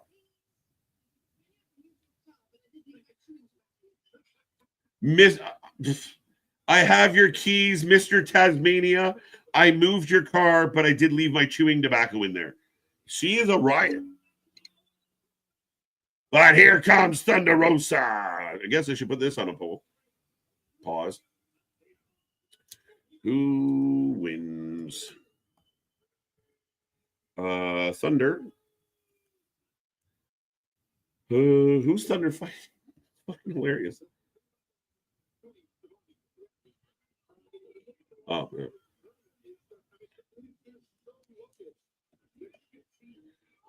All right, folks, get your votes in. Who wins? Thunder Rosa, Statlander. Not putting nobody in because I assume somebody has to win. Statlander for sure. I feel that the timeless gimmick of Tony Storm is the best thing in AEW right now. What about you, KJ? I love it a lot. There are little moments where I'm like, it's a little fluffy, but I don't have to like everything she does. She doesn't have to be perfect. I thought the media scrum, like the little poem that RJ City apparently wrote her, to me, that can't happen. That's a bad look. But honestly, I think Tony Storm has been carrying the women's division. Tony Storm's one of the best characters they have. Tony Storm's been outstanding in a lot of ways. 5-star match. Chris for the win. Stat for the win. I'm going Statlander for the win, guys.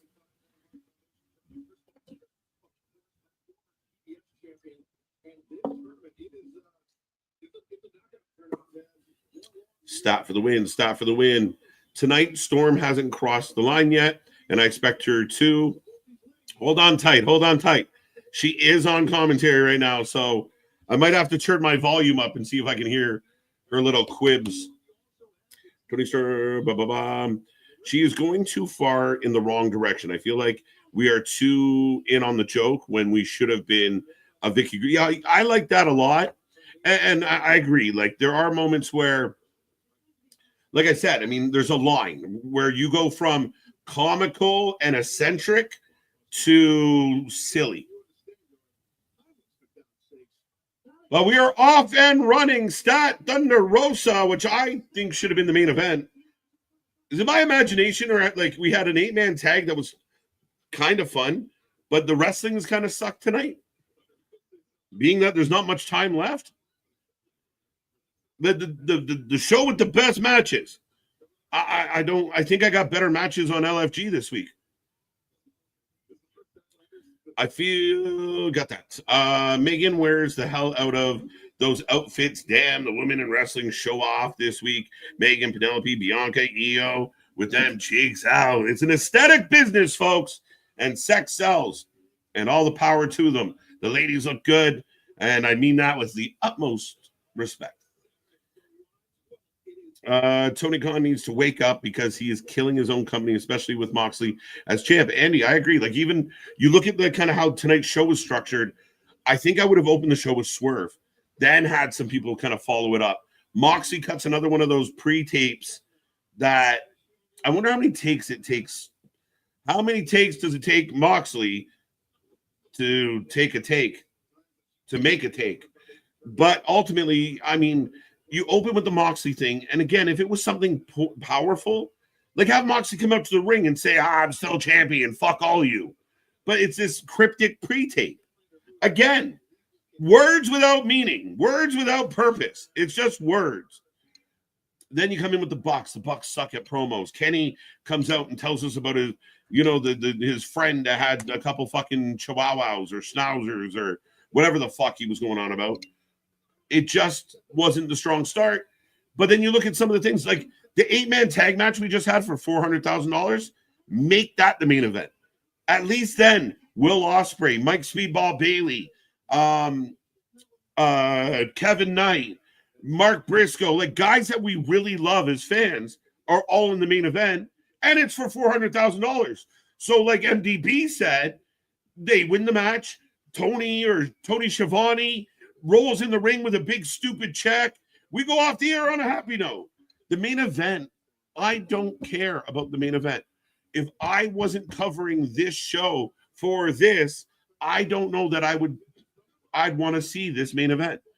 Now, someone's going to say, well, what if it's leading to something? Well, fuck, I would hope so, because nothing outside of MJF has advanced from Dynasty. Tony Storm is doing too much. Fair enough. I love Tony Storm. The scrum was too far. But other stuff I love. And you know what? With that, and again, you know us. It's not like Nick, myself. We don't expect kid gloves. But it's just unprofessional in that venue. And what hurt that the most, Mikey, is Tony sitting next to Tony. If Tony Storm was doing a press conference and Tony Khan wasn't there, then he's got plausible deniability. She said, what? Oh, she can't say that. But when the owner's sitting there chuckling and kind of nodding, could you imagine Triple H sitting at a media scrum and pick a wrestler?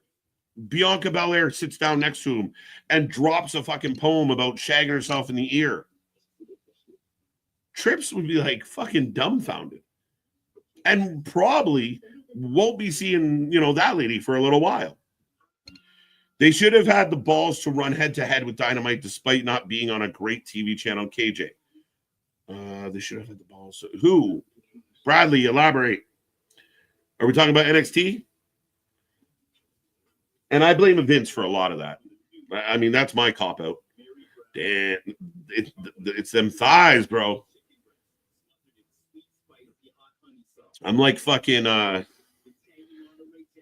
what's his face? It'll come back to me. I could completely slip. I'm like Rick Ross, all about them thighs. There we go. NXT is the best wrestling show right now, hands down. WWE WrestleMania is controversial this year, but there will be great matches. AEW was building and headed in the right direction until Dynasty, TKY. NXT's been very consistent, and not stealing it from my buddy Nick. The consistency of NXT is good most weeks. We've had some bad shows. We give it a 6 or a 5. You know, it kind of sucks pond water, but there's so much talent there. And again, I think if you're finding reason, like people get really quiet when they can't point out the obvious stuff, but like you're not going to shit on Julia. You're not going to shit on Stephanie McClure. As a fan, even if you don't like WWE, you can't really give those wrestlers shit. Jordan Grace is a great wrestler, even though I know she had a botch. She had a botch. Oh my God. But realistically, guys, the consistency of NXT has been nice. I think Raw's been strong. SmackDown 3 hours. I defended it for a while. My buddy Nick kind of kept, kind of being skeptical about it. I'm starting to lose my argument. Though Friday's SmackDown was probably one of the best 3-hour ones they've done. AEW, their weekly shows hit and miss. And the weekly show's not helping build the pay-per-views. So what's the point of a weekly show? Just do the pay-per-views, right? Like Tony Khan could save himself time and effort if he just do what House of Glory does or Wrestling Revolver. Just do pay-per-views. If you're not going to build on the shows, why not just do the pay-per-views then? But ultimately, 2025 started off better for AEW. The beginning of 25 was better than the beginning of 24 for AEW. Revolution was a really good pay-per-view. Moxley killed the ending. Dynasty had some good stuff, but it was just an over fucking rated, overpriced Dynamite. Way too many matches that shouldn't have been on a pay-per-view. Then we come to if you took 2 or 3 of the matches that we had on Dynasty and they were on Dynamite tonight, Dynamite's a better show. They should have got that one. Stat for the win. Let me check this.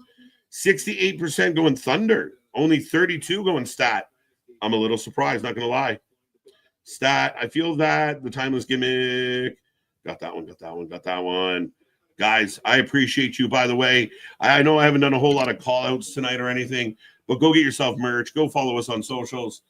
We are rolling. The night is winding down, but yes, you're not wrong. Though, I mean, I'm a huge fan of Thunder Rosa, and Thunder Rosa has given our channel some love in the past, but every time I see Thunder Rosa, she's doing things in her underwear. I don't know what, I don't know if Tony's just not paying a lot or what, but I feel like Thunder Rosa is doing a lot of things in her panties. Good for her. I don't knock anyone's hustle. If you got it, flaunt it. But I'm a little perplexed. Who do you have in this match? I was going Stat. A little bit of a weird spot there. Up and over. Nice Canadian Destroyer. Holy shit. Lord Almighty. Toni Storm is awesome. I like her a lot. I really do. 10 takes. Toni Storm and Swerve Strickland to me are the biggest drops that have gone to AEW and gotten better. I can't think of any more a lot of examples of wrestlers who are now bigger stars in AEW than they were in WWE. Tony and Swerve are probably 2 of them. And by the way, dear AEW fans, when you say things like, "Oh, the dub needs AEW guys to get over," none of them were yours, guys. I hate to break this bad news to people, but the guys that you're talking about AAA guys. You're talking about, you might have an exception like a Ricky Starks is like an AEW guy that defected. But I think the fans forget sometimes, literally people that were in WWE that left who are now coming back. Oh, you just, of course, sign another AEW guy. You know where they came from, right? What would it be ridiculous? And Stat gets the win. 10 takes. At least 10 takes, right? Do it again. Do it again. That wasn't mean enough. Just watching this guy fumble and mumble and drool all over himself, trying to get a fucking promo out. Yeah, I agree. AEW greater than the company that says yeet. Well, you know what?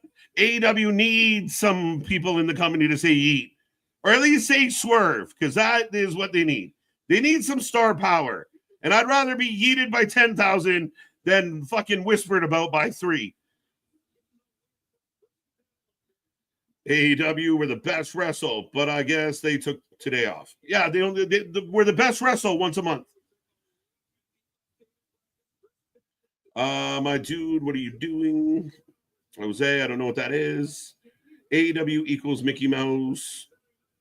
Our new friend here is about to find himself on the outside looking in. If he's going to keep spamming, moderators, feel free to put him in the penalty box and get him ready. No eat! No eat! So Will Ospreay will fight the winner of Brody King and Takeshita. Fletcher will fight the winner of Hangman and the Wild Card.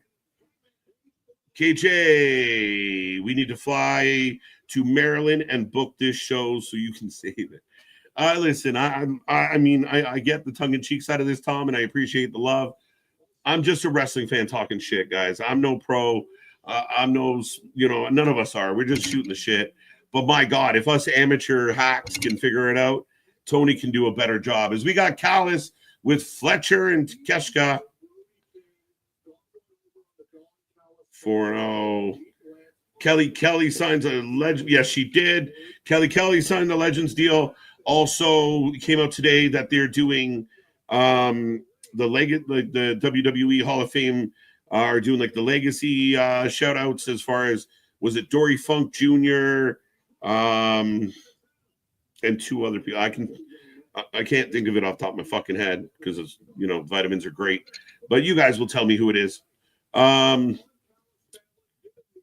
KJ, make this make sense. Julia comes back yesterday. Why the fuck did we take the belt offer to listen, Rants? I can't. I do not get it. I don't get it. I had heard some rumors of, Stephanie is kind of coming in and caught fire, and maybe they were happier with Steph than they were with Julia. That's a real weird way to kind of go about it.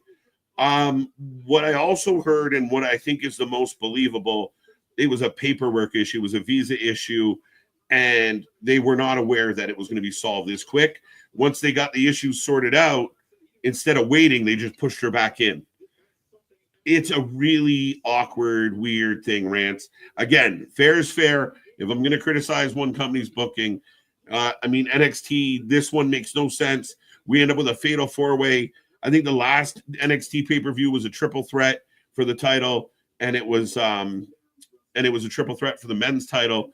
So again, a lot of multi-person matches, as we are with your new TNT champion as the Undisputed Kingdom. Are they still the Undisputed Kingdom? It's the weirdest shit, Rants, though. I don't know what happened. It's the same thing with Roxanne. Apparently she got suspended. Apparently she got in trouble. She was building towards Bayley. Now it looks like she's going to be in like a filler 6-woman match. Man, Trent been injured so long. I don't think Trent's injured. And I do think Trent should just go to TNA and hang out with Frankie Kazarian. 3 years ago, I wanted Trent to turn heel. Took forever and never meant anything. Undisputed Dingbats. It's a new era. So they're starting the new era. Moxley's starting the better era. The Bucks are, fucking, I don't know what the fuck they're doing. Man, Trent,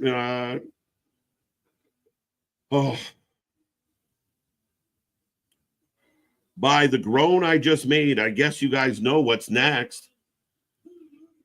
Oh, just when we almost made it out of here alive, folks. Here comes Jericho. In it for the money. Jericho. Ho. So Jericho's coming out. Looks good. Got the hair out tonight. Got that Triple H vibe going on. Again, bullshit match against Benito. And Jericho is booking his shit with nothing but ego, with nothing but insecurity, with nothing but I still matter. Tell me I matter. Tell me I'm pretty. Jericho for a reason. Get your t-shirt today, folks. Let me move the beard. Yeah, TV time. Another rib at the fans. Oh, they say I get too much TV time? We'll call my segment TV time. Ha ha ha. Killing your fucking show, Tony. The lackeys will be here. Remember, Jericho kind of gave them shit. He's a Jericho. Jericho Hogan, Maddie. Couldn't we have just let the main event have 20? Yeah, fuck. Do we really need this? A lot of people, I saw the clickbait going around of Chris Jericho hints at returning to WWE, assuming that this man can just walk in the front door like, hi, do I still work here? Forgetting that he's on a long-term contract. And beyond that, I mean, all he said was I'd be open to it, and he'd be stupid to say anything other than that. And Jericho's not stupid. He's a lot of things, but I don't think he's dumb. And especially when it comes to what he's doing in this business, he's done everything he can to protect himself. He's become everything he hated. Remember how bad Jericho wanted out of WCW because he couldn't get the love, he couldn't get the push. Us guys had to go to the Fed. We had to go to WWE because Eric Bischoff. We had a ceiling in WCW. He is now the fucking ceiling in AEW. Yeah, just like, fuck it. We did not need to bring Big Bill and Keith out separately. We did not. That is called wasting my fucking time. Laura Rock, what were you impressed with? Jericho is in too deep. He's living the gimmick. He is. He's become what it is. And again, he gets to be Tony Khan's right-hand man. He gets to hang out with Tony. You're my buddy. Tony, yeah, we can do this, Tony. Making big money that he wouldn't get from the WWE, long-term deal that he wouldn't get from the WWE. And he's taking advantage of it. What bothers me is Jericho could be a part. Jericho's one of the reasons why I started watching AEW. When I knew Jericho was going to be a part of this company, it wasn't just another, makeshift company that was just going to get slapped together with nobodies. Jericho brought name value. Jericho should have been the first ever world champion. 100% right choice. But it went to Jericho's head. And everyone knows I hate him. I've denounced him. Bill interrupting Jericho. JPS merch incoming. Tony, pay the guy. Let's go. Jericho needs to go away and retire already. Time has passed him by. Again, I don't even I agree. I've begged him to retire. He just needs to take breaks and not be shoved down our throat. And if you're gonna do something, Jericho, do something good. Right? It's the same thing. Like, we watch The Learning Tree and we're like, this sucks. We watch Moxley, we're like, this sucks. And people are just like, he's a heel. You're supposed to think it sucks. No, he's a heel. I'm supposed to be mad and boo it. I don't do that because I think it's fucking brutal. You treat me like a child when you present shit like Jericho. AEW is really awesome so far. I'm glad you think so, Taylor. I'm glad you think so. It's been okay. Cup of haters. Let's go. It sounds like they are. They're sick of his shit.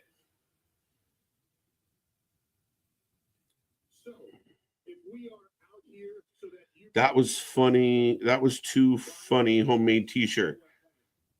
Who had a homemade t-shirt? You talking about this homemade t-shirt? This isn't homemade. This is factory made, lady.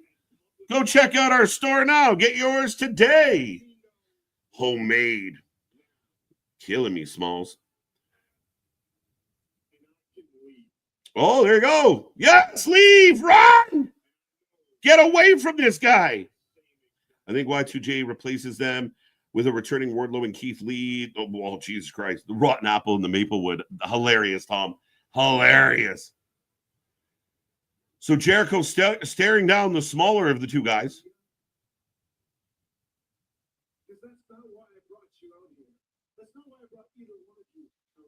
Oh, so Jericho,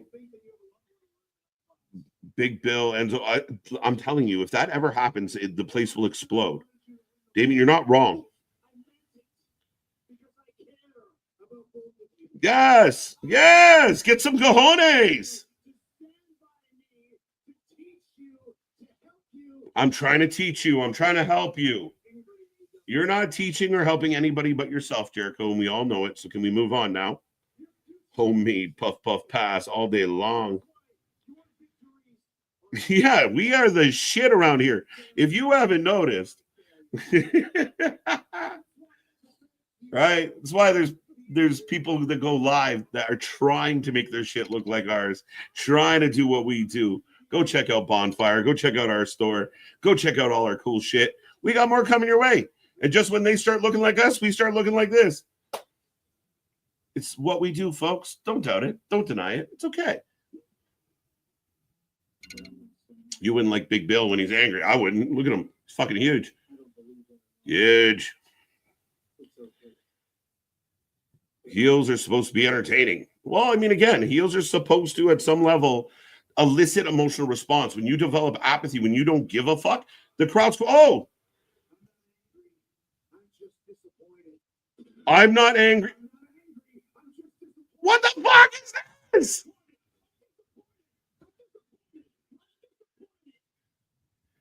Jericho going into dad rage mode. Oh, he's cursing and swearing. I don't know what he said. They beeped it out. This is fucking stupid. Jericho, what? I'm disappointed. I'm disappointed. I'm disappointed that I gotta watch this shit.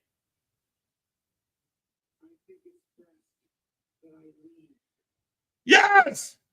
Yes! Jericho looks at the camera and says, I think it's best that I leave. One bad apple don't spoil the whole bunch, girl. Get the fuck out of here, Jericho. Again, it's so self-indulgent. The crowd, listen to the crowd. You guys think I'm just hating on Jericho? Oh, it's coming. They're getting there. Goodbye.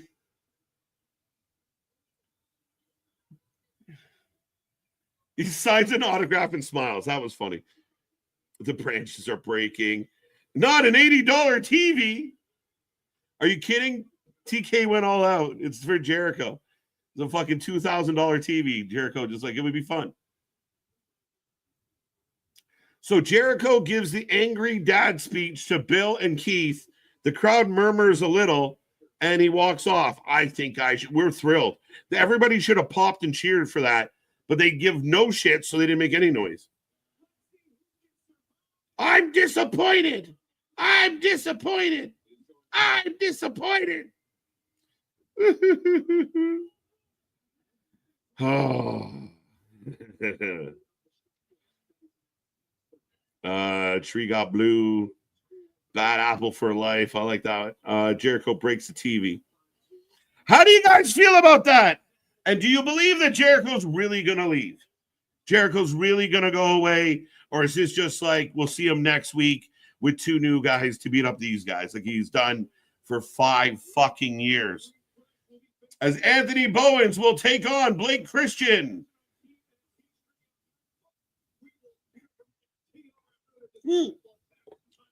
FTR, one of the best tag teams in wrestling, turn on Edge.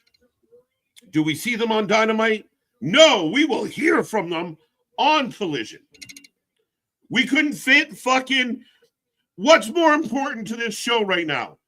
Chris Jericho being disappointed and beating up a TV? Or FTR explaining why they kicked the shit out of one of the biggest signings in AEW history? Help me understand. Tell me if I'm wrong.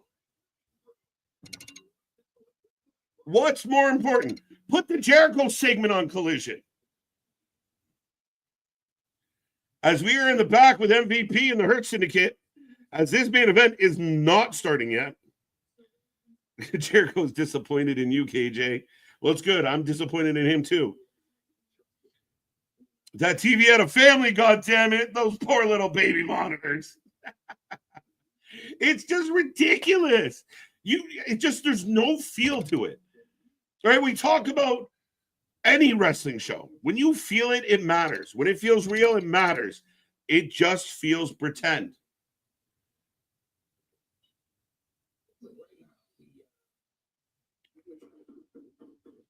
Jericho will be back next week, 100%.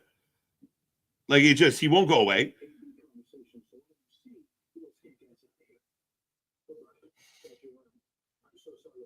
All right, so MJF just tells I think it was his girlfriend to get out of the way.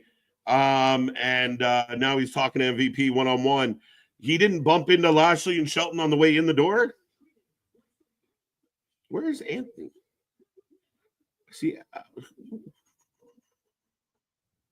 I see. It's fucking hilarious. The crowd is chanting. Not really. A little bit. They kind of started it, but yeah, 100%. That was a waste of a good TV. Yeah, right. Okay. So MJF still pitching his case. That sucked, but glad the learning tree is over. Do you know my only fear, though, Richard? And I put this out to everybody in the chat. I'm afraid if Jericho goes away, and that's not what I'm afraid of. I'm cheering for that. Will we stop seeing Keith and Bill? I wish Brian Keith's name was Ted. It'd be more fun. Why is Khan treating this like a bloodline storyline? I think with Jericho, I think at times he tries to run back his glory days, right? Like, you remember the big, why is my name on the list, KO? And they threw him and used Jericho to break the TV. So Jericho's like, remember that time I broke the TV with Kevin Owens? We'll do something. I'll hit it with a bat and people will freak out like they did when I fought KO. And it's not the same. Suck on a maple leaf. Excuse you. Go suck on a New Jersey Devil. Where's that kid to flip him off again, right? No shit. He made like a tree and leafed. Well played, Taylor. I like that. What is this psycho shit? Jericho shouldn't beat them both up with that bat and slammed their face into the flat screen. Yeah, I wonder if, like, I don't know. It's hard to believe Jericho, even with a bat, beating them two up. But, if you do it right, it's possible. Suck on a maple leaf. Where did that even come from? AEW needs to fold up and be sold. Craig, no, it doesn't. AEW needs to have a team meeting, and AEW needs a better leader. AEW needs a coach. AEW needs a manager. AEW needs people that can run the show.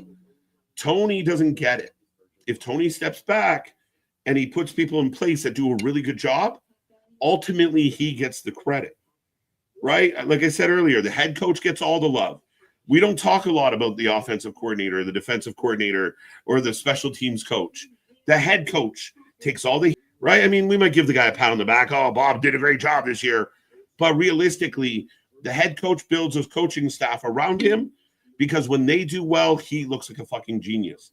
And that's what Tony doesn't get. But Tony thinks he's doing a great job.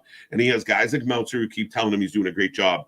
And then, again, I think there's things happening on Tony's show that Tony doesn't necessarily love or wouldn't necessarily book, but he's given so many wrestlers control, it's happening. Like, we are now at 9:50 for a main event that nobody really gives a shit about. Does Tony Khan know you don't have to have an overrun? Like, the overrun is optional? I don't get that. But here's Jericho again. Jericho. I like Jericho better, to be honest. Can't turn a hoe into a wrestler. Oh, Jericho's beating more stuff up.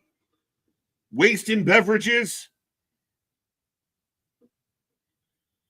I know you don't like the beginning, but something is brewing with the Elite. What's brewing? It feels like they're brewing a fucking pile of shit. If they keep it up, I'm going to have to brew some coffee. I'm getting sleepy. But here come the Death Riders again. I feel like there wasn't strong enough follow-up coming out of Dynasty. And again, I think you have to give us more than what you gave us tonight.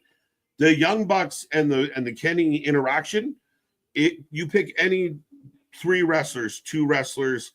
I mean, look at all the talk we've had this week about Tiffany and Charlotte. They go out there and lay an egg. Charlotte gets thrown off by the audience. Fucking horrible segment. It was better than that. It was better than Kenny and the Bucks tonight. It was. The biggest difference is more people saw Charlotte and Tiffany fuck up than are seeing Kenny and the Bucks fuck up. But we got nothing. Like, what are they brewing? And if all of a sudden there's this big left turn where, we were kidding, we're working with them. Moxley made it clear he does not like the Bucks. Kenny's mad at the Bucks. Okada shows up. I feel like we're just setting up an anarchy in the arena or a stadium stampede. Is that a good enough payoff? And like I said at the beginning of the show, Mikey, and I'm glad you're enjoying it. I'm not knocking you if you're a fan of it. But if I told you we're going to sit down, we're going to watch a movie, the movie sucks, but the ending's really good. Does that make it worth it? Would you sit through an hour and 45 minutes for 15 minutes of quality? It's a fair question. But here come the ops. All right. Main event time, folks. I guess I'll put a poll up for this one. And again, you guys remember, like, people in the beginning of tonight's show were like, KJ's, keeping the hope. He's trying. I am. I really am trying to find the good. I don't want to just sit here and just go, fuck this, fuck that. Jericho's a disaster, though. I can't support that shit. I can't do it. The Oops. They should be called the Oops. I love Samoa Joe. Again, another example of a guy that I think could be doing so much more for this company. Hook's not it, bro. Hook's not going to be a world champion. Hook's not going to fix this company. Hook's not going to be a draw that where people shell out all their money. Oh, I can't admit. Hook's coming to town. You have a better fucking chance of getting it with fucking Captain Hook than Little Hook. Taz son. Yes, it is, Laura. Very good. The ops for the win. I said the apps. I could go for some appies right now. Quick main event. They'll go into an overrun for no reason. No, Craig. That's not a rumor. That was clickbait. You don't click on the clickbait. Jericho is not going back to WWE. Nobody's even said they're. The WWE has systematically started moving out older talent. Adam Copeland, you can go to a Legends deal, work a few times a year, we'll bring you in, but that's all we have for you. Bobby Lashley, Bobby Shelton, MVP, talented guys. But you guys, we've come to a point we're bringing in some younger guys like a Braun Breaker, like a Bronson Reed. We got to give some younger talent some time. So we're okay with letting you go. So Jericho is counterintuitive. The only way Jericho ends up back in the WWE, and I've said this for a long time, will be for the Hall of Fame. Like, he is a Hall of Famer, but he might have fucked it all up in the last 5 years. I don't know, but Jericho, there's no rumor. There is no validity to that rumor. If anyone has said there's a rumor of it, it's bullshit. Jericho was asked a question. Would you consider going back to the WWE? And he said, I'd be open to it. I'd be open to it. And that's where that rumor started. It's a horse shit. Jericho would be an idiot to say, no, you don't burn bridges if you don't have to, Mr. Swerve. But It's bullshit. There's no way. The only way he goes back is for a Hall of Fame run, maybe gets in a few matches, but they'd put him on that semi-legends deal like they wanted to put Copeland on. 4 or 5 matches a year, some guest spots. You are now no longer a key component of our show. In AEW, he thinks he's a superstar. He thinks he runs shit. So he's not leaving that. He's not leaving that. And even if he said to Tony, hey, Tony, my contract's coming up. The dub wants me. Tony, what are they giving you? Tony, give him extra money. Right? Jericho's going to do to him exactly what FTR did. FTR out there putting fucking pictures, WWE contracts. Was that in the picture of my whiskey? Come on. Then they got their bank and went home and we barely saw them. I would never watch AEW without Wrestling for Life. Dude, I love that. I love that. I love that. Hook on sale at Walmart. As Joe tagging Hook. Let's see what the chat had to say about this one. 43% going Death Riders. 38 going to Ops. So neck and neck. 17 going to nobody. So Keith Sweat coming up back. Why does Hook have lady eyes tattooed on his upper back? Zesty. I'm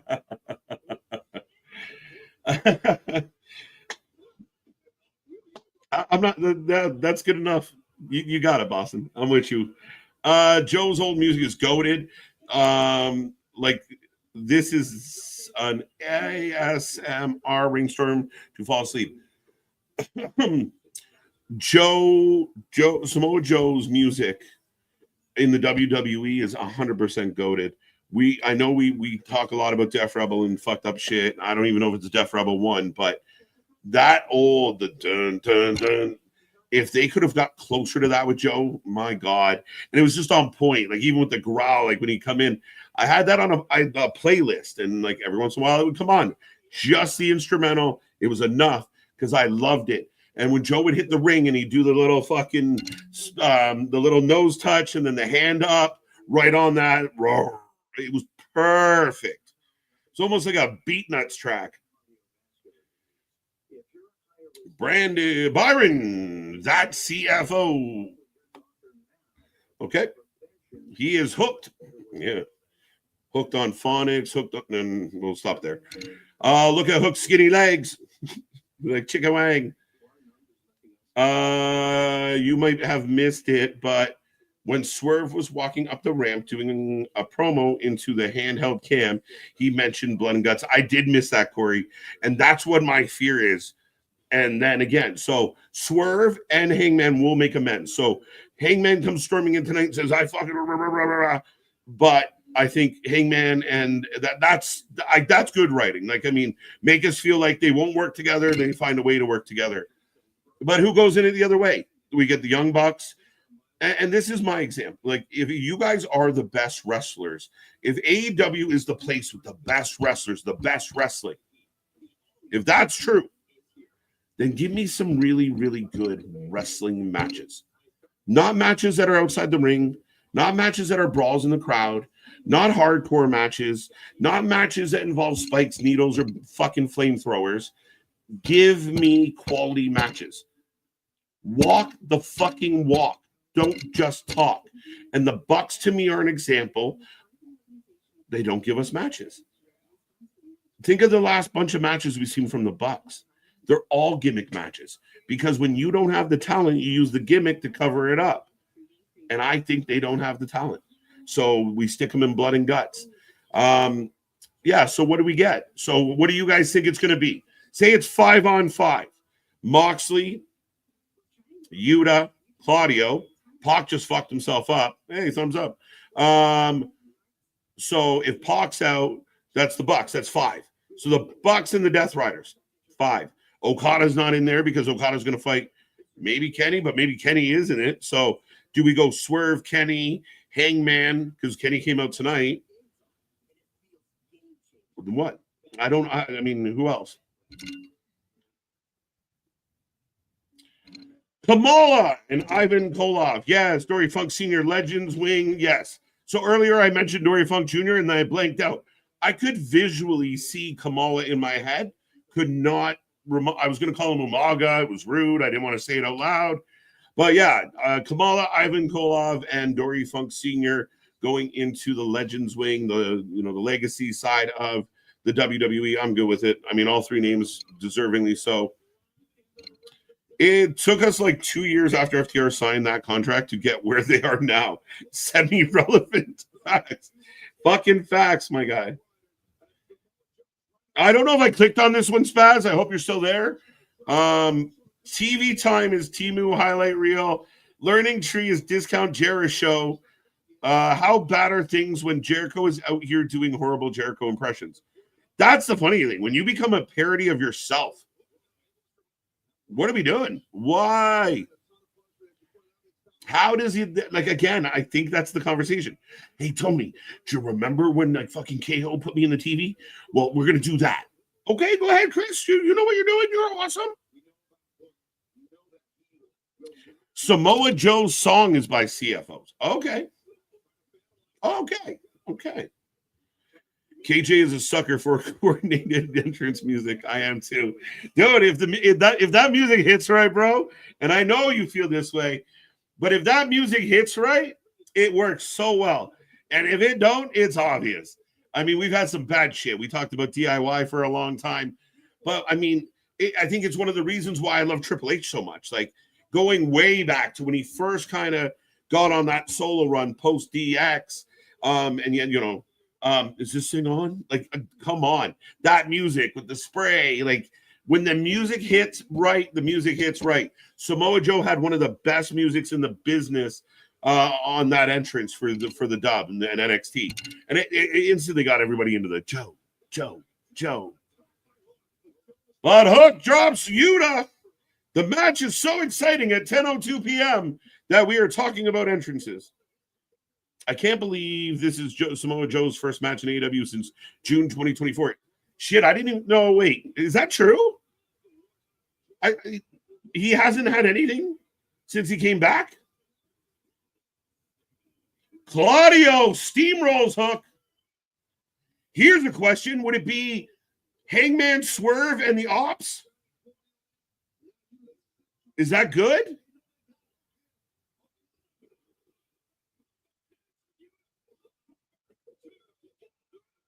Oh, kicked out. What the fuck? Where's Joe? He kicked out. We couldn't even tell. Young Bucks fake MCMG. Fact. The Young Bucks got an inflated ego. And I will say they were cool in New Japan, but they were never the guys. They're little men. They don't intimidate anybody. Acting tough is not their shtick. They should be chicken shit heels that fuck with people. And they don't do it well. They're too... Oh! There's Moxley. Oh, Moxley went green t-shirt. Swerve plus Page. Perf.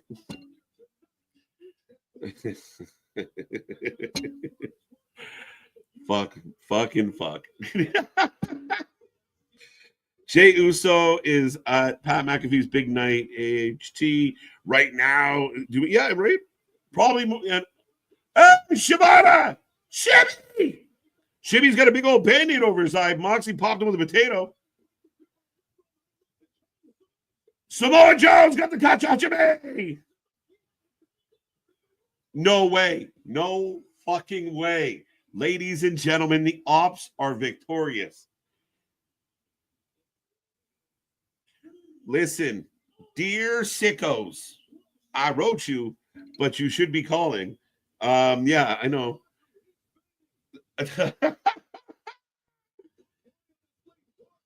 So the Death Riders, the big badass Death Riders who are Shibata still choking him.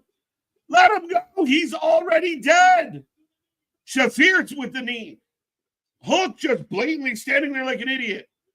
And everybody's back to beating. Oh, this is so bad. It's so bad. It is so bad. So the Ops are going to get pulled into whatever this multi-man bullshit's going to be. Oh, fucking fuck. Dear sickos who have spent 4 days beating this, wait till you see what Moxley's up to. The Death Riders just lost to the fucking Ops. And I don't give a fuck that they're beating them up now. That was fucking embarrassing. You're wasting our time, Tony Khan. We're wondering about the Bucks. We're wondering about Kenny. We're wondering about Hangman and Swerve. But the Ops are here. And an 80-pound teenager just choked out a man for AEW. What are we doing? What are we doing? And I'm the crazy one for being critical of this shit. Nobody's been able to stop the Death Riders. One chair shot. You just got choked out. Jumped back up. You popped like a fucking pimple. You cowardly sons of bitches. Joe's pissed.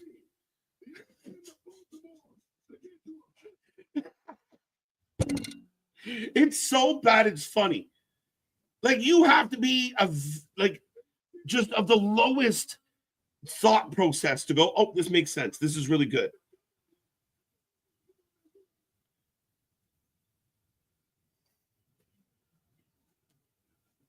But the ops of all teams, all the stars you have in this company, and I love Samoa Joe. I love Samoa Joe.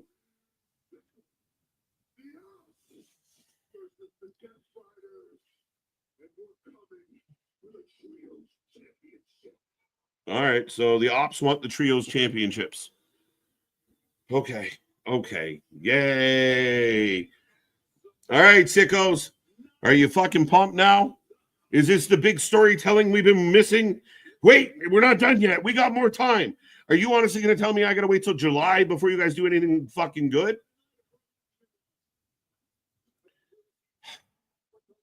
It's bad. It's fucking bad. The Ops is a bad name. I don't get it. I don't care. The Ops just got caught lacking. Again, you got to sell shit.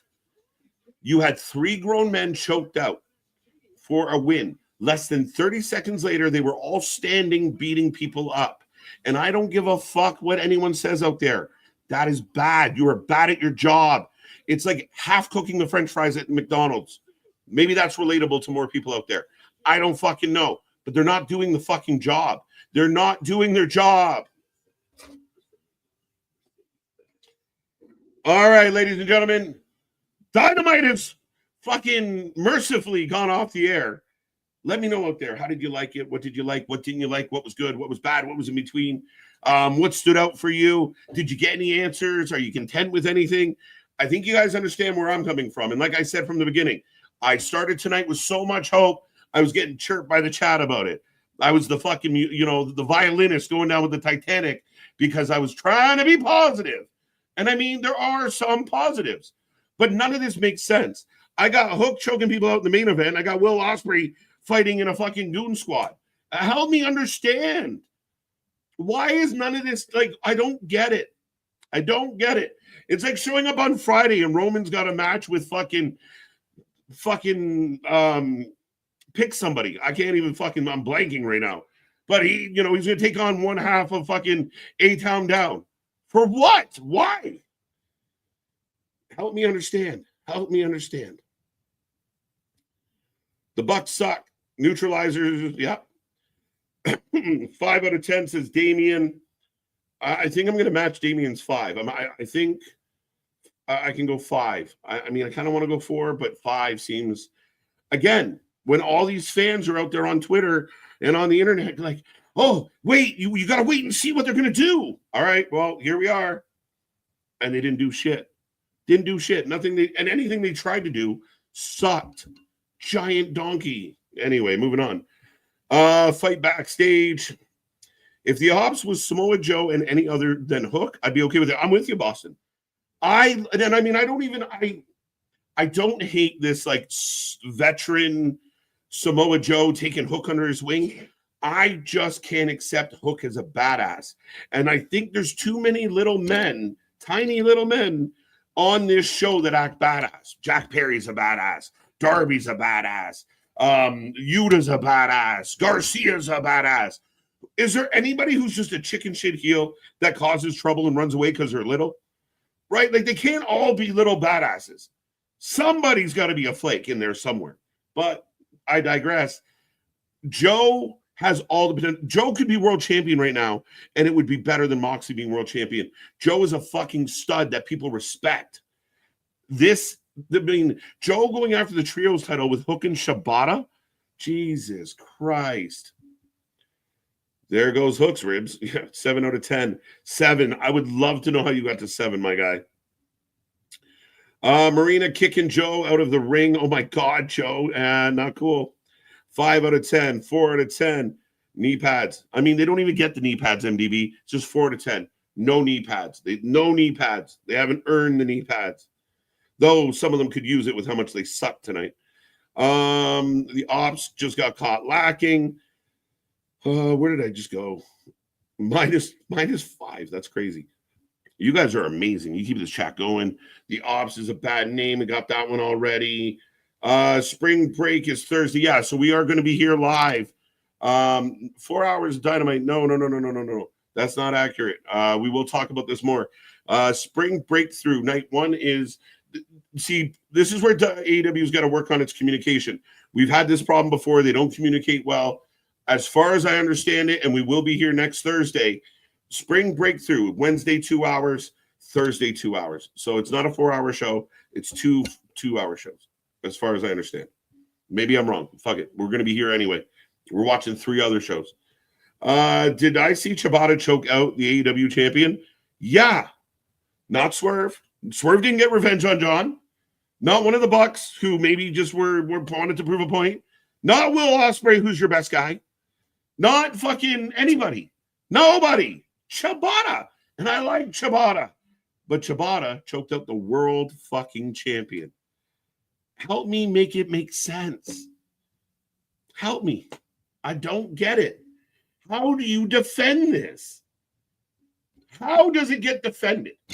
Oh, this guy's just a WWE mark. And, like, how do you defend it? The fire in Samoa Joe's eye, that reminds me of Impact Joe.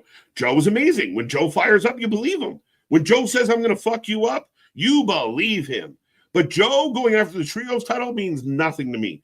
If it was Joe, John Moxley, you're dead. I'm going to put your head on a stake. I'm in. I'm in all the way. Joe saying we're coming for the trios titles? Meh. You're pissed, Joe? No, I'm pissed. We're all pissed. You're pissed. I'm pissed. We're all pissed. We're pissed together. Story we needed to end the show with. Okay. Right? This is the great storytelling.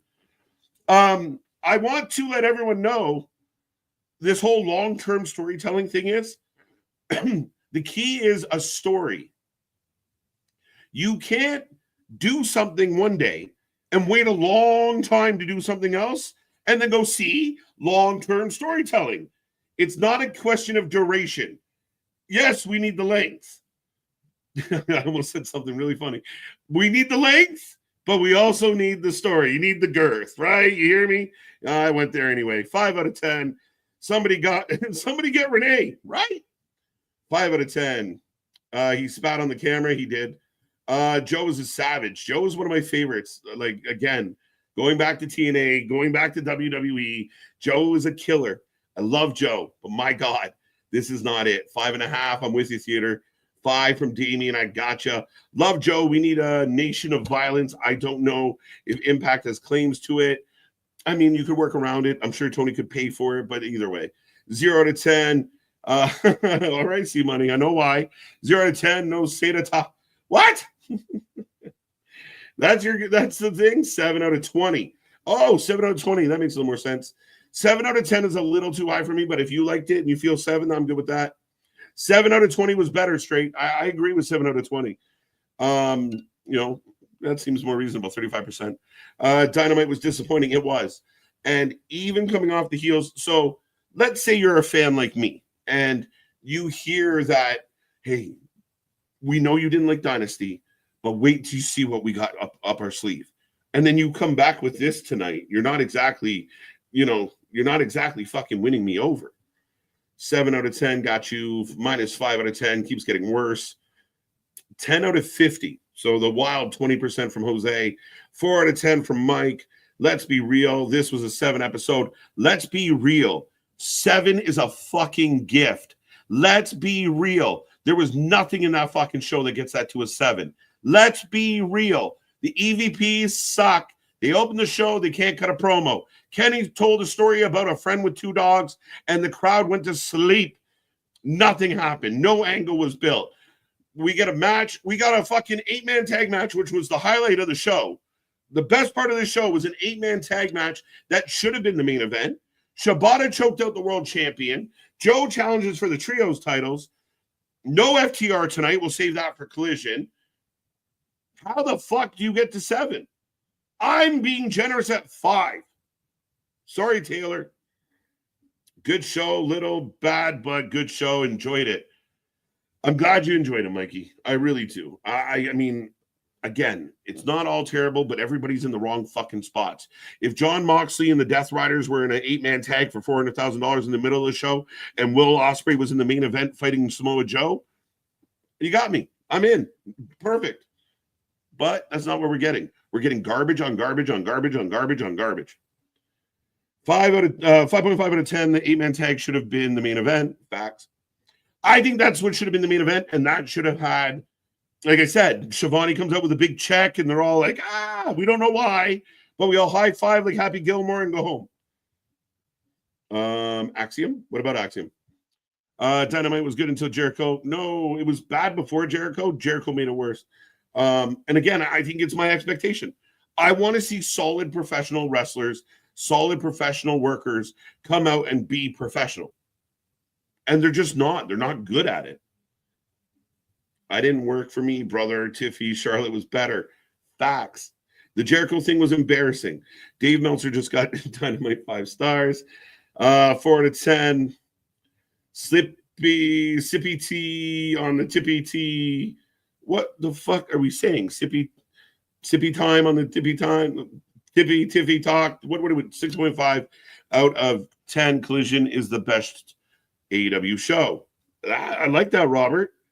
I like that, and I think 6.5. I mean, again, I would argue maybe a little bit lower, but you're allowed. You might have liked a couple things I didn't, but I feel like that assessment that maybe Collision is becoming the better show, which is weird. 5 out of 10. KJ, this stuff is too advanced. It's for real professional wrestling fans only. So I've been told. That's why I don't get it. I watch too much wrestling to understand this complexity. So my simple pea brain doesn't get how deep these stories run. Tiffy and Charlotte, no one was invested until Tiffy had 3 weeks to rehearse what to say on SmackDown. And it was still better than the Young Bucks and Kenny. And the Young Bucks had 7 months to figure it out, Taylor. I'm sorry. Listen, Tiffy Charlotte sucked. It sucked. But it was one shitty segment. A lot of things around the show were pretty good, though. This was a shitty segment, followed by a shitty match, followed by a shitty segment, followed by a fun match that didn't make any sense, followed by a shitty segment, followed by a shitty segment, followed by a shitty match, followed by an embarrassing segment with Jericho, followed by a horrible main event, and a horrible fucking angle to end it all. I'm disappointed. That's my issue. Tony Storm was better. Fair enough. 4 out of 10. All right. TK likes his little guys because he relates. And I also think that he's, it's easier for him to talk to Hook than it is for him to like try and be authoritarian, be an authority to like a big guy. So I get it. 0 out of 10 AEW. Dale just said, fuck it. OG Dale said, I'm not watching. Wow. Hook, a.k.a. Lil Tad, ain't working out. No, he's a little man. This little man choking out big adults is fucked up. Like, literally, any of these people, including Moxley. I know Moxley acts tougher than he is, but Moxley snapped fucking Hook's arm in a heartbeat. The Death Riders need Barrett and Corbin. I said it here first. No, I'm just kidding. 4 hours of Dynamite and Collision same night. I'll double check on that, Damien. I'm pretty sure it's back-to-back nights. But I will make sure. We're going to be here anyway. And that would be nice because that means I get Wednesday off. 5 out of 10. Simon We'll have more downs on this show. Don't know what that means. Looks like KJ has never seen Pootie Tang. Oh, dude, right over my fucking head. And I haven't seen Pootie Tang in a hot minute. Definitely seen Pootie Tang. But my God, the reference came out of left field. Thank you. You got to watch Pootie. I've seen Pootie Tang. If you was asked to work for AEW, is there a full sentence? Only rich people AEW, like AEW. Raymond, yeah, that's not true. We know that's not true. 0 out of 10. I am back. Glad you're still on. I was thinking someone to run AEW. I know a great man to run AEW, Scott Steiner. Be chaos and calamity everywhere. AEW was a good episode, very interesting night. Jordan, I'm sorry. Have a blessed night, but it was not a good episode, my friend. I'm very sorry, but I'm glad you enjoyed it. Dynamite sucks and it's not changing. It's just more shit. It's just more, crazy. Simon Miller is irrationally positive. Love the guy, but he makes some, 100%. But that looks like I've made it all the way to the end, folks. It's been over 2.5 hours. That's Dynamite. That is Dynamite. Again, more questions and answers. I know there's some big magical story that we're all waiting for. Tonight wasn't it. There was a couple good things in there, but ultimately not the best of nights. Remember, go get your WFU merch. Join the WFU. Anytime you're talking about wrestling on social media, tag WFU, tag Wrestling for Life. That's W4LN. Tag us. We will retweet your shit. So make sure you do that. We would appreciate it. Let's grow the WFU. Let's find ways to have positive conversations. By the way, WWE fans, AEW fans, it doesn't matter who you are. Don't be a psychopath. Don't be a fucking lunatic. Don't say shit you wouldn't say to somebody's face. Again, this is just wrestling. Find a way to discuss it without being fucking maniacal and hateful and toxic. But ultimately, ladies and gentlemen, we are back tomorrow. The WrestleMania and Stand and Deliver preview show. A stacked night. Myself, Anthony, Nick, we're all going to be here. It's going to be a hell of a night. It's going to be a lot of fun. It's going to be a great show. Be there 8 p.m. tomorrow. Of course, Friday night SmackDown. The second last SmackDown before WrestleMania. Next week, all the go-home shows. We are this close to WrestleMania 41. So strap in, strap on, grab all the snacks, grab all the feel-good, and join the Wrestling for Life Network. Jose, thank you for the last super chat of the night. FDIWC, join the WFU. And again, if you go to type something to somebody and it's got hatred in it, rethink what you're about to say. There's a better way to get your point across. And some people aren't worth the argument, folks. But the 400,000K man tag, again, this is WCW. Next week, we are getting a Viagra poll on the poll match. And then we all know who's really booking the show. But other than that, ladies and gentlemen, that is us. That is our time. We are the Wrestling for Life Network. Thank you for joining me. Thank you for being a part of the fun. On behalf of Nick, on behalf of Anthony, on behalf of everybody, thank you so much. Come back for all the things. Click all the buttons. And until tomorrow, we'll see you on the flip side. Have a good night. I forgot about the button. I got to find the button.